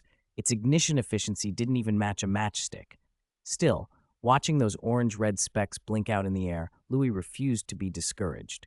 He clung to a bit of philosophy. A single spark can start a prairie fire. Framed that way, how could this be a failure? It was obviously an auspicious omen. Louis comforted himself with optimism. Counting the levitation charm, Scourgify, Aguamenti, Episci, the revealing spell that had unexpectedly worked on the trunk, and Lumos, that made 7 spells already. One of them was even a levitation charm he could cast without a 24, as natural as moving his own arm. Compared to the muggle who'd stood around panicking when he first transmigrated, he was thoroughly upgraded. At this rate, Luis lay on the bed and stared at the ceiling, smiling. Round it off, and I'm only about 100 or so spells away from being a great wizard like Dumbledore. On the back of the chair by the bed, the owl chick Robin pricked up its ears, blinked, and gave a soft string of trills, as if echoing him. Louis scratched the warm tuft under its beak and said earnestly, "You need to step up your game too, Robin. As a wizard's owl, your job can't just be catching mice. Guarding, scouting, delivering letters across states, that'll be you. We have to outdo Hedwig and become a legendary owl who's seen the world, understand?" Whether Robin grasped that grand plan or not, its gaze went a little vacant. Still, under Lewis's hopeful look, it gave two hesitant coos, which he took as agreement. Just as man and bird were lost in their future fantasies, knock, knock, knock! A sudden commotion downstairs shattered the dream. "Lewis, are you there?" Sophia's voice at the door continued. "Uncle Rick wants everyone in the living room. He says Dr. Jenna has something important to announce." A few minutes later, the farmhouse's spacious living room was crowded. Rick and the others sat with Herschel's family and the rest. Eyes were fixed on Dr. Jenna, who stood in the center before the fireplace, a handwritten report in his hand. He inhaled, glanced at Rick, and after receiving a slight nod, spoke. "Everyone, since the world fell apart, we've been trying to find the cause, what turns the dead into monsters." His voice was a little hoarse, but it carried. "At the CDC, I analyzed a large number of samples. The results weren't good." He paused, then delivered the cruel truth. "We are all infected." "What? That can't be! I haven't been bitten." Exclamations and denial rose up. Dr. Jenna raised a hand to calm them and then explained everything about the two in clinical detail. A chill like ice water poured over the room. Unease settled on everyone. Just as panic threatened to take hold, Dr. Jenna followed the line of the plan he'd discussed with Rick and Lewis and shifted tone.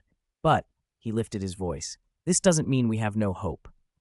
Before I left the CDC, I'd made some progress." He let that hang, drawing their attention, then added, "I'm developing a new kind of serum." Eyes brightened immediately. "Doctor's Mullen." Jenna pressed on, raising the stakes. "Theoretically, this serum can inhibit the speed at which the virus activates and might even delay its onset. Of course, nothing is certain yet. We'll need proper equipment and a safe environment to do more testing." 3 parts of that statement were true and 7 were false. The so-called serum was mostly a life-preserving straw woven to cover Lewis's secret. Still, for people drowning in fear, even a straw is hope. Is it true? Herschel, who had been silent, suddenly stood. His hands trembled violently, and a fierce light lit his aged eyes. "Doctor, are you serious? Can it really be cured?" He rushed forward and grabbed Jenna's arm. "What about the ones who've already turned? They can come back, right?" Dr. Jenna looked taken aback. He hadn't expected such a strong reaction. He could only answer vaguely. In theory, if the brain structure isn't completely necrotic, a tiny spark of life might remain. But, thank God, I knew it. I knew it. Herschel ignored the caveat. He crossed himself and turned to Marge, his voice shaking. "Did you hear that? They can still come back. Just wait for the cure. Wait for the doctor to finish the serum," he muttered as if he'd already seen his wife alive again. Rick frowned. He sensed something off in Herschel's words. "Wait, Mr. Herschel." Shane stepped forward. Eyes narrowed as he sized Herschel up. "What are you talking about?" Herschel's face shifted. He pursed his lips as if realizing he'd misspoken. But Shane pressed like a shark on blood. "Are there other patients here we don't know about? That's none of your business." Herschel tried to shut down the question, but Marge could no longer hold back. "Enough, Dad," she burst out, standing from the sofa. Tears filled her eyes, but anger burned hotter. "Stop lying to yourself. There's no cure that brings the dead back to life." She jabbed a hand toward the barred window where the barn stood dark and foreboding. "Do you want to know why he won't let you near that place?" Her finger trembled. "Because what's locked in there are all walkers." 114. Wide awake, Marge. Herschel stared at his daughter, shocked and furious. "You can't say that. They're all our family and friends." "They're not," Marge broke down. "They're just a bunch of monsters trying to bite us to death. They're only like that because they're sick, just like Duck?" Marge cut him off. The moment that name fell, Herschel's flushed face went ashen. He froze, suddenly drained of strength. Louis noticed it at once. There was more to Lee's group's departure than just the threat from the believers. "Do you still remember Duck?" Marge pressed on, not letting him off. She turned to the others, Rick and the rest, who had been listening without knowing the whole story. About a month ago, Kenny's family and Professor Lee's people were staying here. One day, Kenny's boy Duck wandered too close to the barn. A hand reached out from inside, grabbed him, and bit his arm. Marge stared at Herschel, tears streaking down her face. "What did you say then, Dad?" "You told us, don't touch him, it's just an infection, we need to observe. You wanted to lock him in a room and shove him into that damn barn after he died." "If it hadn't been for Kenny—" Marge drew a breath and finished the sentence steadily. "If it hadn't been for Kenny, throwing you aside like a madman and right in front of us all, chopping his son's arm off with an axe while he was still alive, then Duck would be rotting in that barn right now." Silence fell. The image was awful enough to steal words from everyone. "Kenny was right, Dad." Marge's voice dropped almost to a whisper, but the hurt under it was raw. "Even missing an arm, Duck is still alive. He can still call Kenny Dad. He can still smile. And you, your so-called mercy, almost killed a child. That's why Lee and the others left. That's why little Clementine wouldn't even look at you. They'd rather go out into a world full of monsters than stay here and guard a barn full of walkers." Herschel staggered back and sank into a chair. Dr. Jenna watched him a moment and sighed. "I'm sorry. Maybe I didn't make myself clear earlier, and that led to misunderstanding." She met the old man's eyes and gently but firmly dismantled his last hope. "I'm a virologist, Herschel. I studied this at the CDC until the end. The moment the host dies, the virus destroys the frontal lobes, the area of the brain responsible for consciousness, emotions, memory. What drives those shells now is the most primitive hunger instinct left in the brainstem." She tapped her own forehead. "They're dead. It's an irreversible biological fact. The serum I mentioned before was only for living people who hadn't turned yet, an attempt to delay death, not to resurrect a corpse that has already begun to rot." Herschel's face had gone the color of paper. His back slumped as if his spine had been removed. Rick stepped forward. "Herschel, look around this room." He gestured to Sophia, still recovering from shock, to Carl, clutching his mother's hand, to Marge, soaked with tears. "There are children here. Elderly people. Your family." Every word struck like a blow. "You've stayed on this farm too long. You haven't seen what's really happening out there. Those things haven't been human for a long time. They have no conscience, no mercy. They only want to eat. I know it's hard to accept, but we have to face reality." Rick's voice was steady. "That door won't hold them forever. If they break out or if someone wanders in by mistake, the tragedy of Kenny's family could happen again. When that time comes, the one bitten could be your daughter Beth." He let that sink in, then said quietly, "Don't let the living be buried with the dead. But what if they still have feelings?" Herschel's voice broke, the sound of a helpless old man. "If they're still alive somehow, how can I—" "Mr. Herschel." Louis, who had been silent, stepped forward. His blue eyes were clear and calm as he looked at the old man. "I know you love them," he said softly. "But tell me, do you believe in the existence of a soul?" Herschel's response was almost automatic. "Of course." "Then imagine this." Louis guided him gently.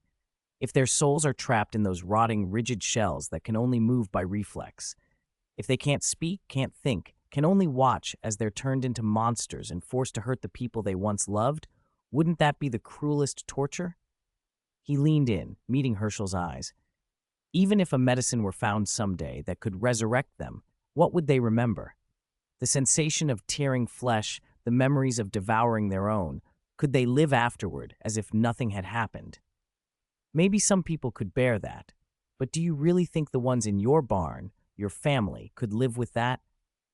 Trembling, Herschel looked up. "We're not killing people, Mr. Herschel." Louis closed the distance and laid his hand over Herschel's shaking one. His voice was low but absolute. "We're releasing those imprisoned souls, letting them rest."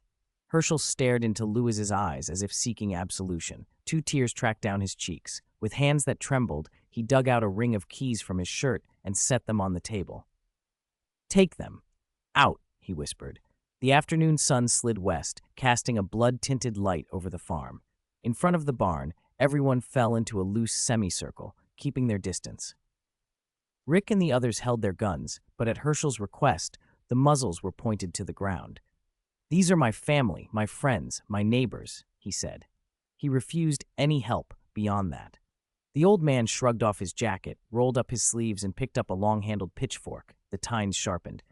"I kept them locked in the darkness of that barn, swearing I could cure them," he said, voice shaking.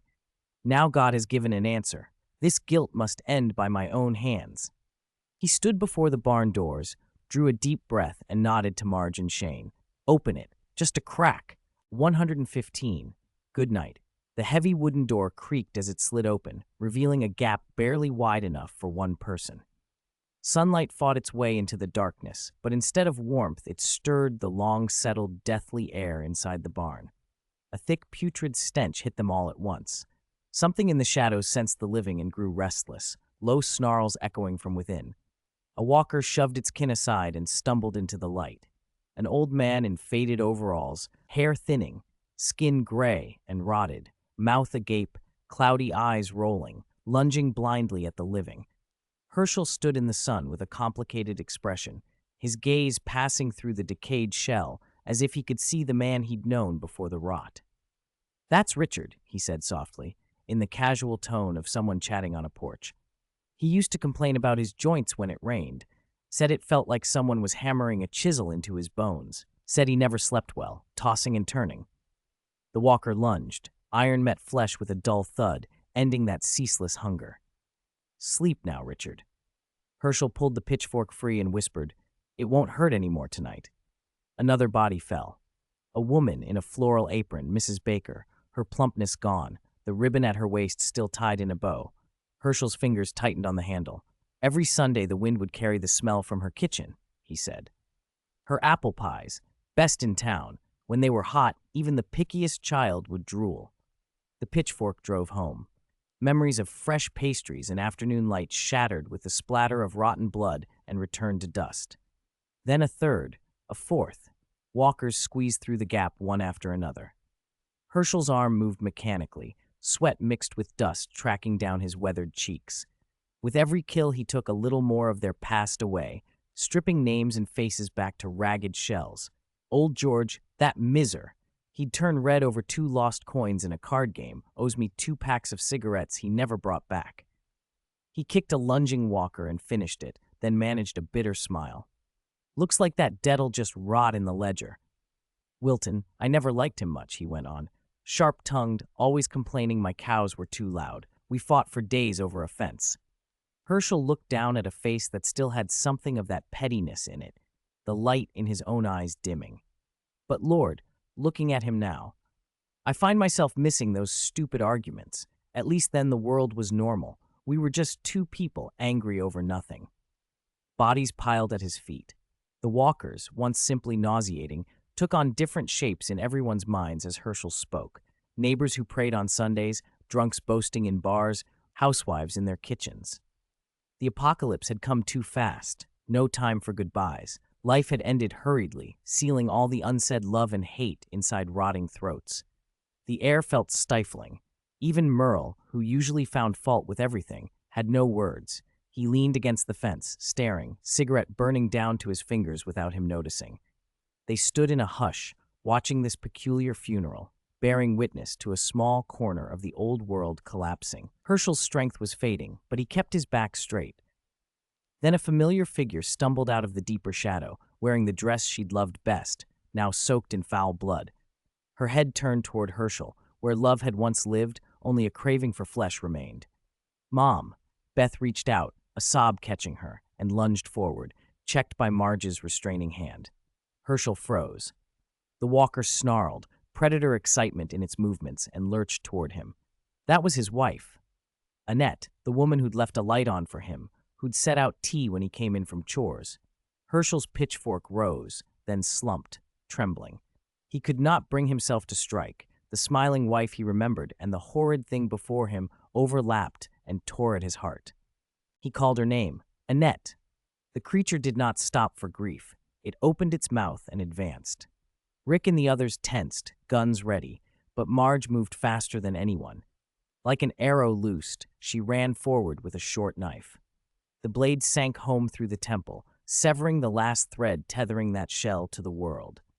She didn't pull the knife back out. She used her momentum to step forward and catch her mother as she went limp. Ignoring the blood and the stench, Marge knelt and laid her mother flat on the grass. Blood-stained hands smoothed messy hair, then closed cloudy eyes. The tear she'd been holding at bay all this time finally fell, splashing on her mother's cheek. "Good night, Mom." The wind moved through the barn and carried away a last breath. Herschel held Annette and wept quietly like a child. With her fall, the long funeral reached its end. A weary relief settled over the group. Then Shane broke the silence, voice low as he looked into the barn. "Are there any more in there?" He wiped his face roughly and peered into the dark. "There's one left," he said hoarsely. "Looks like his legs hurt. He's moving slow." Nerves that had just loosened tightened again. Heavy, dragging steps and labored breathing came inching toward the light. A tall, bloated figure staggered forward. His left foot looked broken and his body pitched with each step. When he finally stepped into sunlight, everyone went still. His face was swollen and gray, a grotesque mask of bulging eyes, but the beer belly, the familiar slouch, the nasty features were all too recognizable. "Ed," someone whispered, voice tangled. This was the Ed who'd run off and left his wife and daughter when the caravan was attacked. The man everyone had despised for being a bully at home. People had wanted to beat him for it. Seeing him like this, bitten, turned, woke a strange, sorrowful pity for their shared fate. "He didn't make it," Glenn said softly. "Looks like he was bitten out in the woods." All eyes flicked to Carol. Shane's jaw tightened. He couldn't stand to let her face that sight alone. He raised his gun and stepped forward. "I'll take care of him." "No," Carol shook her head, refusing. A peculiar sound? A peculiar sound? She watched the figure approach, eyes fixed on the face that had haunted her nights for so long. For some reason, there was no fear in her now, only a hollow sort of calm, and a sadness so thin it barely existed. "Carol?" Rick's voice held concern. For a moment, she said nothing. Then she drew a deep breath. "He was my husband. Let me see him off myself." She didn't reach for the pistol at her hip. Instead, she walked to a heap of farming tools, picked up a heavy pickaxe with both hands, and lifted it slowly. Ed had turned into a walker, still snarling and clawing, as if he were trying to bully her, just like he had when he was alive. In the past, Carol would have curled up in a corner and hidden from it all. Not tonight. With a hard, full swing, she brought the pickaxe down into Ed's face. The impact sent him reeling to the ground. Dark, rotten blood spat everywhere. She stepped forward and raised the pickaxe again, driving it into him. Once, twice, 3 times, the dull thuds echoed across the farm. Carol's face was wet with tears, but she made no sound. The late-night trembling, the reflexive dodging and pleading, the meekness that had been carved into her, she smashed them all, along with the walker's flesh, into the mud. She stopped only when Ed's head was an unrecognizable mass of gore. Panting, she let the pickaxe fall with a clang. A small figure walked over. Sophia. Carol's body went rigid. She wanted to turn and hide the blood. She didn't want her daughter to see this, and she certainly didn't want Sophia to remember her father's death as anything but an ending. "Don't look, Sophia." Carol's hands, slick with foul blood, reached to cover her daughter's eyes. A warm, small hand gently pushed hers away. Sophia didn't cry. There wasn't even much fear in her clear gaze. She simply watched the corpse as if confirming an ending she already knew. "Mom," she asked softly, "is he dead?" Carol looked at her daughter and felt tears well up again. She knelt and hugged Sophia tight, voice breaking. "Yes, baby, he's at peace." Sophia nodded, buried her face against Carol's shoulder, and patted her back. Then she looked once more at the body on the ground. "Good night, Daddy." Those 2 simple words seemed to pause everything. A heavy quiet fell over the clearing, leaving only the wind moving through the grass. Nature itself mourning this overdue farewell. With the last walker down, the tragic little funeral was over. As the adrenaline drained away, exhaustion hit everyone at once. People leaned against the fence to catch their breath or stared blankly at the mess on the ground. There was still the matter of what to do with the bodies. Herschel stood in silence for a long moment, then picked up a shovel as though he intended to dig a grave for every lost neighbor himself. Lewis watched and felt a silent ache. There were already enough bones under that land. Besides the time it would take to bury dozens of bodies, the rapid decay of so many corpses posed a real disease risk, but he couldn't say that bluntly. "Mr. Herschel." The old man looked up, eyes red and tired. Lewis pointed toward the sinking sun. "Stop digging. The sun's almost down. You won't be able to hold out." "They need to rest." Herschel's voice was dry. "I can't leave them lying here." "I know," Louis said, "but their souls are free. It would be better to let these shells, these bodies that carried so much pain, turn to ash." Herschel hesitated, the suggestion clashing with long-held ways. "You mean burn them?" Marge stepped forward. Grief had stripped any softness from her gaze. She looked like scorched earth. "If Mom could speak, she wouldn't want her body left in a place that trapped her," she said. "She wouldn't want to see you break yourself trying to bury her." She reached out, took the shovel from her father's hands, and held it like a pact. "For a true farewell," she said, patting his shoulder. "Let the fire take it all, and let them go clean." Herschel looked first at his daughter's face, then at the unrecognizable remnants on the ground. After a long moment, his shoulders slumped and he exhaled. Louis's plan won out. Everyone worked together to haul the bodies into the clearing. They soaked hay and dead wood with gasoline, and when a torch was thrown in, orange flames leapt up. Smoke and firelight rose together as if countless liberated souls were being sent away. Herschel stood before the bonfire, the flames painting his lined face in shifting light. Bible in hand, he recited a eulogy in a voice threaded with grief while the fire crackled. No one spoke. They watched in silence, caught between sorrow and relief. What in another version of events might have torn Rick's group apart, the barn crisis, ended here in a single, tragic day that somehow felt warm. The outcome was even better than Louis had expected. Because Marge and Shane had stood firm, and because Rick's people had shown themselves reliable during the incident with the Believers, Shane did not, in anger and distrust, batter down the door as he had in the original timeline. The worst clash between the groups never happened. Though both sides were heavy-hearted, handling the crisis together brought them closer. Even Beth, whose eyes were still red from crying over her mother and who had drifted through dinner in a numb haze, did not fall into the crushing despair she'd once been susceptible to. Her older brother and sister kept telling her, "That's not Mom, it's a monster," and what she'd learned from the Believers had mentally prepared her. She proved stronger than the fragile, sheltered girl she might have been. For Louis, the barn incident was more than a containment of danger. It yielded an unexpected personal harvest.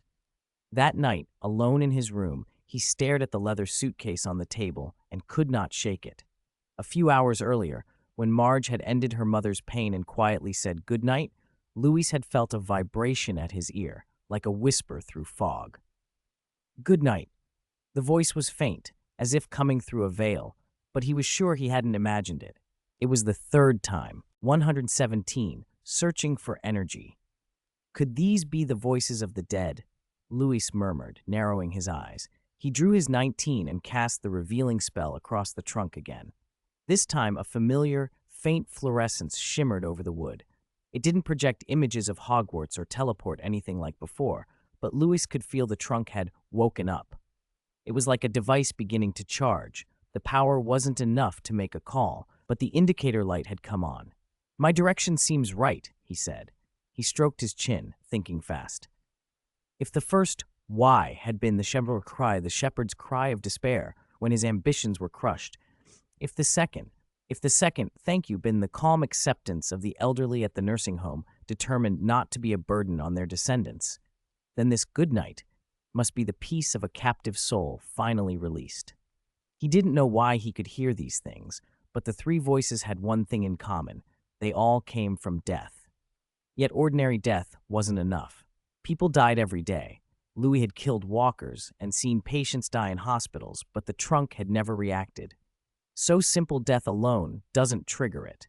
He read the flickering words on the trunk again. Tear through barriers with despair. Construct bridges with hope. Putting that riddle together with his recent experiences, Louis began to form a theory. Could 0 mean tragic, unnatural deaths, like the shepherd and his believers, tortured, miserable endings that shattered their faith. Perhaps it was the massive emotional impact of those deaths that had made the trunk react back then and had led Lewis to discover a way to use it. And could sincere prayer mean a last wish, a strong, unfulfilled desire? The old woman's wish at the nursing home to not burden her children was fulfilled in a sense when Annette became a walker and Herschel and Marge had their farewell. If so, the logic fit. A memory he'd almost dismissed resurfaced, the dream about Hogwarts in the RV on the way to the CDC. He'd assumed it was just daydreaming, but maybe that had been the trunk's first, weak attempt to connect. They had slaughtered many walkers during the camp defense, and everyone had survived, the group's desperate desire to stay alive. The energy then existed but wasn't strong enough, resulting only in a fragmented, blurry dream that had slipped his notice. Today's event, the shout that had come from a tortured, dying man, had been stronger, which explained why the trunk had reacted more clearly. If that's the case, the logic holds, Louis said, eyes bright with a new clarity. He wrote 2 lines in his notebook. 1.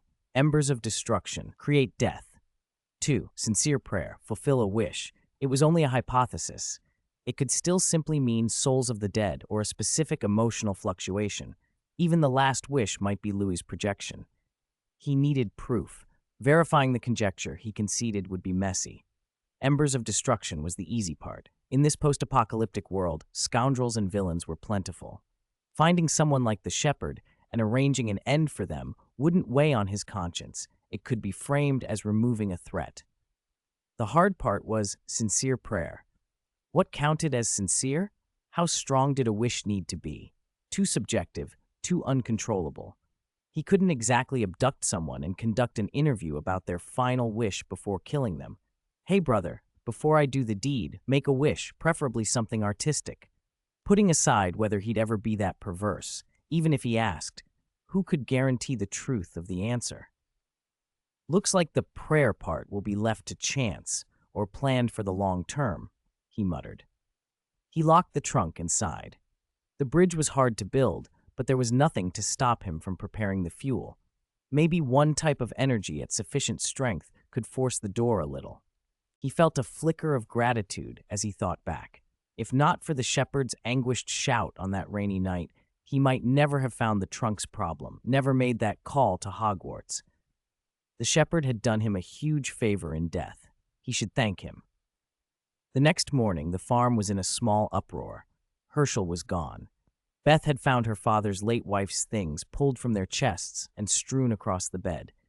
Shane, with his quick eye, had noticed an old silver flask left on the empty bedside table. It looks like he went to see an old friend, Shane said, picking it up and shaking it. The flask was empty. I thought he didn't drink, Glenn said, surprised. He's been sober since I was born. He even banned alcohol in the house, Marge said, face drawn. But looking at this, he's probably going to pick that hobby back up. She scanned the empty room a moment and then decided, there's a bar in town. He used to go there when he was younger. Marge grabbed the gun and car keys from the wall with determined movements. I'm going to bring him back. Wait, you can't go alone, Rick said, already reaching for his revolver. I'll go with you. 2 people can watch out for each other. Glenn and Shane immediately offered to come too, but Rick refused. No, the farm can't be left unguarded. He looked at Al and the others repairing the fence. If Herschel is drunk, too many people might just provoke him. Marge and I are enough.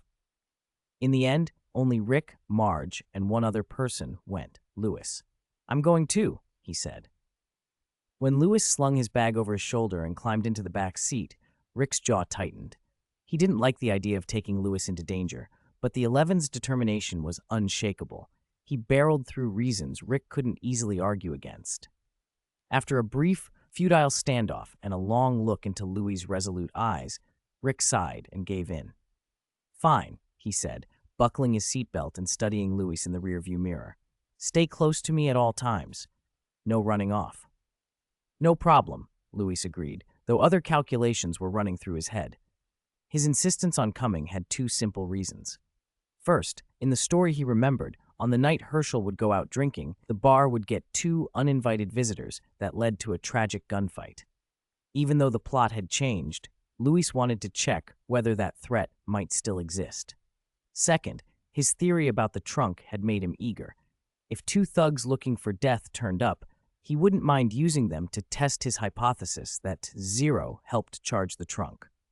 And if they didn't show, he could poke through the town's bookstore or ruins, looking for more Harry Potter novels or setting guides. Glenn had only brought back one last time, and Lewis wanted to see if there were others. It still came. They drove on in silence, each lost in his own thoughts. Barren fields and boarded-up houses slid past on either side of the highway. About 20 minutes later, a desolate little town rose into view. The streets were empty. Marge pulled up and parked in front of an old bar. Pushing the door open, let a gust of stale, musty air and the sharp tang of booze wash over them. The room was dim. Only one figure sat hunched in a corner.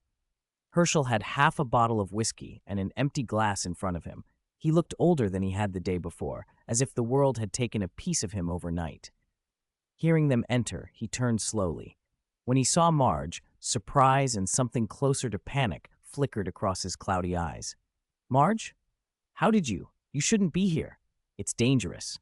When his gaze fell on Lewis trailing behind, his face soured further. "Why did you bring that kid too?" "We need you to come back, Herschel." Rick stepped forward, his voice gentle but firm. "Shane and Beth are worried. Everyone's waiting for you." "Go back? Back where?" Herschel laughed, a small self-mocking sound as he poured another drink with hands that trembled a little. "Back to that farm full of lies and death?" "I don't want to go back yet." He stared blankly at his glass. "Don't worry about me, Rick. I need a little time." "To do what?" Marge's voice was rough at the edges, her eyes red. "To accept reality."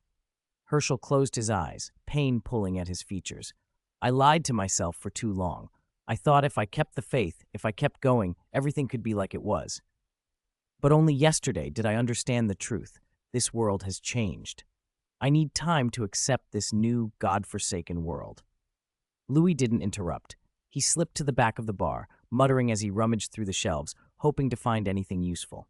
There were only a few expired bags of chips and a handful of hard liquor bottles. Just as he was about to give up and return to the others, he heard a car engine humming faintly outside. He abandoned his scavenging and hurried back. "Shh!" Lewis held up a finger, urgent and serious. "Stop arguing. Someone's outside." Rick and Marge froze. They reached instinctively for their weapons. "Walkers?" Rick mouthed without sound. Louis shook his head and pointed toward the door. "It's a car. Sounds like it's parked right outside." "Don't move." Rick pressed his hand against Marge's, then signaled for Louis to go hide in the back. Once Louis disappeared into the shadowed rear room, Rick leaned casually against the bar, thumb resting on the pistol at his waistband even as he lifted a glass. The door opened, and a sliver of blinding sunlight stabbed into the dim interior. Two men walked in, guns slung across their backs, the first thin and loose-jointed, with a mop of curly hair and sharp, slippery eyes. The other was squat and heavyset, his rough features and slow grin making him look crude.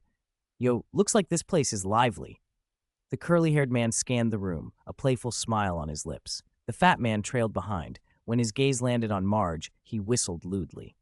"A woman? God, I almost forgot what women looked like. Been a while since I had one." Click. Before the lecherous comment finished, Marge had leveled her gun, aiming it squarely between the big man's eyes. "Whoa, whoa! Calm down, beautiful!"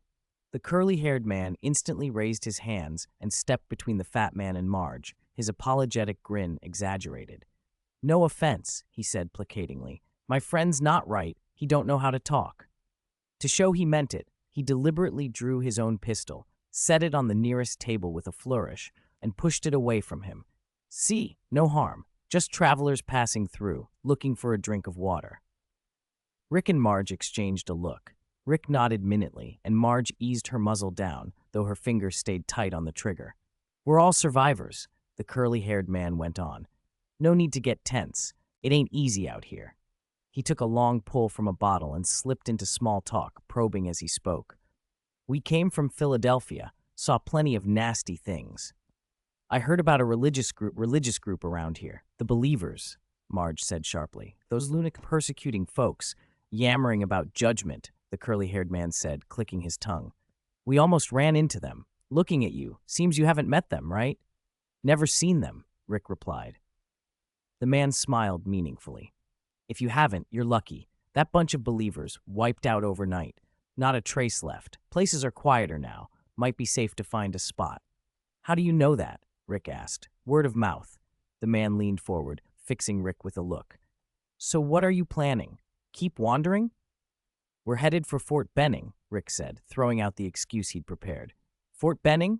The man snorted. Forget it. That place is gone. He rattled off secondhand stories of deserters and collapsing ranks, watching their faces as he spoke. His tone shifted, becoming sharper. But his eyes slid to the window and then to the car parked at the curb. You guys don't look like townfolk. You have someplace else, don't you? Rick smiled. What makes you say that? The car. The man pointed outside. That one looks tidy, clean. Backseat ain't piled with junk. Folks on the road don't have time to keep cars like that. Herschel, who had been silent, cleared his throat. We came to scout and to have a drink. That's all. Scouting, huh? Good thing to do. The curly-haired man's gaze sharpened as he looked them over. Herschel's worn but neat shirt, Marge's reasonably clear complexion. A suspicion took shape. He let the word out slowly, like a baited hook. Or rather, is it a farm? 119. Kids are so easy to fool. As soon as the words left his mouth, Rick's pupils narrowed. He kept his posture calm and made no sudden moves, but a hint of killing intent flared in his deep blue eyes. The curly-haired man noticed the brief stiffness and captured it instantly. Buddy, you guys have a farm. Ha, I knew it. The fleshy-faced man who had been silent the whole time suddenly stood up. Ignoring everyone else, he walked to a pillar in the corner of the bar, undid his belt, and began to urinate. I said it was a farm, he called loudly over his shoulder as he relieved himself. Only a farm would have that much stuff. Whoa, a farm, the curly-haired man took over, greed and longing in his tone. That means plenty of food, clean water, fences. The fleshy-faced man straightened, did up his belt, and let his leering eyes drop back onto Marge. And women. Sounds damn good. Hearing such blunt threats, Rick didn't get angry. He smiled. His fingers drummed lightly on the bar. It is nice, he said. So, what do you want? How about a little southern hospitality? The fleshy-faced man grinned, flashing yellowed teeth. Yeah, that's what we mean. The curly-haired man spread his hands. Look, we have quite a few brothers back at our camp. Life's tough out there. We're all survivors. Why can't you make some room for us? We can pool resources and weapons, watch each other's backs. Sounds good, right? Herschel bristled, about to refuse, but Rick cut him off. Sounds like a good idea. Rick turned a measured look on the curly-haired man. If we're going to cooperate, we need to know the situation first. Who calls the shots on your side? Marge blinked, then quickly played along. Yeah, we can't just take in a group who don't know the rules. A flash of smugness crossed the curly-haired man's face. He was about to answer when a clear voice called out from the bar's kitchen. Officer Rick? Heads turned. Louis came running out from the back, clutching a few dusty cans, his face lit with a look of discovery. When he saw the two strangers inside the bar, he froze, surprise and a hint of alarm on his face. Yo, there's a little guy too. The curly-haired man shifted his expression into what he thought was a friendly smile. Hello there, kid. I'm talking with your old man. We were just talking about your farm. He emphasized farm, trying to catch Louis off guard, but Louis's reaction threw him. The boy blinked and looked at the curly-haired man with genuine confusion. Farm? What farm? The curly-haired man went still. Louis's confusion looked completely natural. It wasn't a gambit. He scanned the adults near the bar and caught Rick's reaction. Rick's brow tightened the instant he saw Louis. That tiny hint of tension told the curly-haired man something else.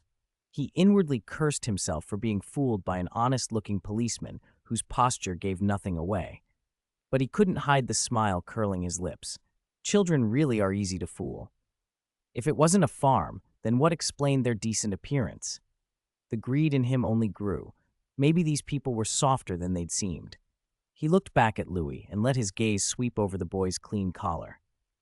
Is that so? Then where do you live? Judging from your clothes, your place shouldn't be short on water, right? Louis glanced down at his sleeve and spoke quietly. A motel. The pipes there still have water, but the windows are all broken. It gets really windy at night, and we have to take turns blocking the door." He looked up, his deep blue eyes earnest. "It's not good there at all. There are holes everywhere. Dad says monsters could crawl in any time." A motel. It made sense. Water for washing and decent clothes, but a place that's impossible to defend. A motel with supplies, but full of holes and no real security. The curly-haired man and the fleshy-faced man exchanged a look. It wasn't a farm's treasure trove, but the guns these people carried, the well-kept car out front, and that woman were all attractive. It was a fat sheep delivered right to them. The curly-haired man turned to Rick, his irritation at being toyed with showing. "Friend, that's a bit unfair. A motel and a farm. There's a pretty big difference." Rick still leaned against the bar, looking at Louis before shrugging. "I never said we lived on a farm. That was your guess. I just didn't correct you." "In this world, you have to be cautious," Rick added. "Being cautious is fine, but you don't treat friends like that," the curly-haired man said, feeling he'd seized the upper hand. "Kid, since that place isn't safe, why don't we join up? We have guns and can protect you." Louis hugged the cans tighter and shot a wary look at the fleshy-faced man. "But we don't have much food left. If we share it with you, we won't have anything to eat." The fleshy-faced man laughed, fondling the gun at his hip. "Don't worry, kid. We're not going to take your cans. We've got a bunch of brothers outside. They'll find their own food. Right now, we just need a place to settle down." "Ah, how many people do you have?" Louis asked, still anxious. "If there are too many, there won't be enough rooms in the motel." At that question, the curly-haired man's brow tightened. He didn't answer right away, instead scanning the others in the bar with his peripheral vision. He saw the group exchange worried, helpless looks, people who were too intimidated to speak. Slowly, the doubt in his mind eased. Maybe he'd overthought it. This was just a shy kid and a cowed group. "Don't worry, there will definitely be enough rooms." Before the curly-haired man could continue, the fleshy-faced man, eager to show off and intimidate, carelessly let everything slip. "Besides the two of us, there are only 4 brothers waiting nearby." In the fleshy-faced man's estimation, aside from Rick the cop, who seemed capable in a fight, the rest were an old man half dead, a weak woman, and an infant. 6 against 1, easy pickings. Crushing them would be like stomping ants. "Only 4? Louis breathed a sigh of relief and asked another question. "Then are they far away, in case we need to run?" "Right in the pickup out front," the fleshy-faced man replied, impatience coloring his tone. "All right, enough talk. Lead the way." Louis nodded. The fear and confusion eased from his face like a tide. "I see. Then I'm done asking." Rick calmly took a few steps back, clearing the line of fire. "What?" The curly-haired man and the fat man froze, stunned by the sudden shift in tone. The curly-haired man reacted reflexively, hand darting for the pistol on the table. Too slow. Bang! Bang! 2 shots cracked inside the cramped bar. Blood burst from the curly-haired man's forehead as he toppled backward, his chair clattering to the floor. The fat man fared worse. Marge Dursley hadn't aimed for a kill like Rick. Her pent-up fury sent a bullet straight through his throat. He collapsed, choking and gurgling, clutching at the wound as his body convulsed. Marge stepped forward without expression and finished him with a knife to the head. Rick holstered his revolver. Instead of celebrating, he strode over to Louis, face dark. "Louis, didn't I tell you to stay hidden in the back? Who told you to come out?" "You shouldn't have put yourself in the line of fire," Rick continued, voice still trembling with the aftershock of fear. "Let us handle things." Herschel moved up beside them, his old face grave. "Yes, child, that was far too risky, trying to bait information like that. You can't play games with your life," Marge added as she rifled through the bodies for ammunition. Louis lowered his head, looking sheepish. Okay. Marge, finding a couple of useful rounds, scolded but softened. "Don't give us a heart attack next time. You meant well. You're helping us find my father, so I know you were trying to help. But that was terrifying." Louis glanced up at her and gave a grateful, obedient smile.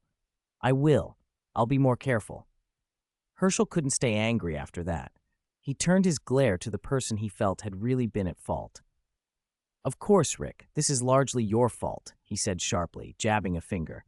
"You shouldn't have brought a child to a place like this. It was irresponsible." Rick sighed and accepted the blame. "Yeah." My fault. Let's grab anything useful and get out, he said, urgency in his voice. Those shots were loud. We don't have long. They got to work, stripping the two men of weapons and ammo as quickly as they could. Once the packs were full, Rick shoved tables and chairs aside to clear a path to the front door. As he did, Louis suddenly froze and looked toward the entrance. Someone's coming, he said quietly. Their footsteps are hurried. They might be their friends. We can't go out the front, Marge said, glancing toward the back. Rick made a snap decision. I'll hold them here and delay them. You three go out the back and get the car. Right. Herschel didn't hesitate. He yanked open the iron door to the alley. The hinges whispered as it swung. He lifted one foot to step through, and something grabbed him.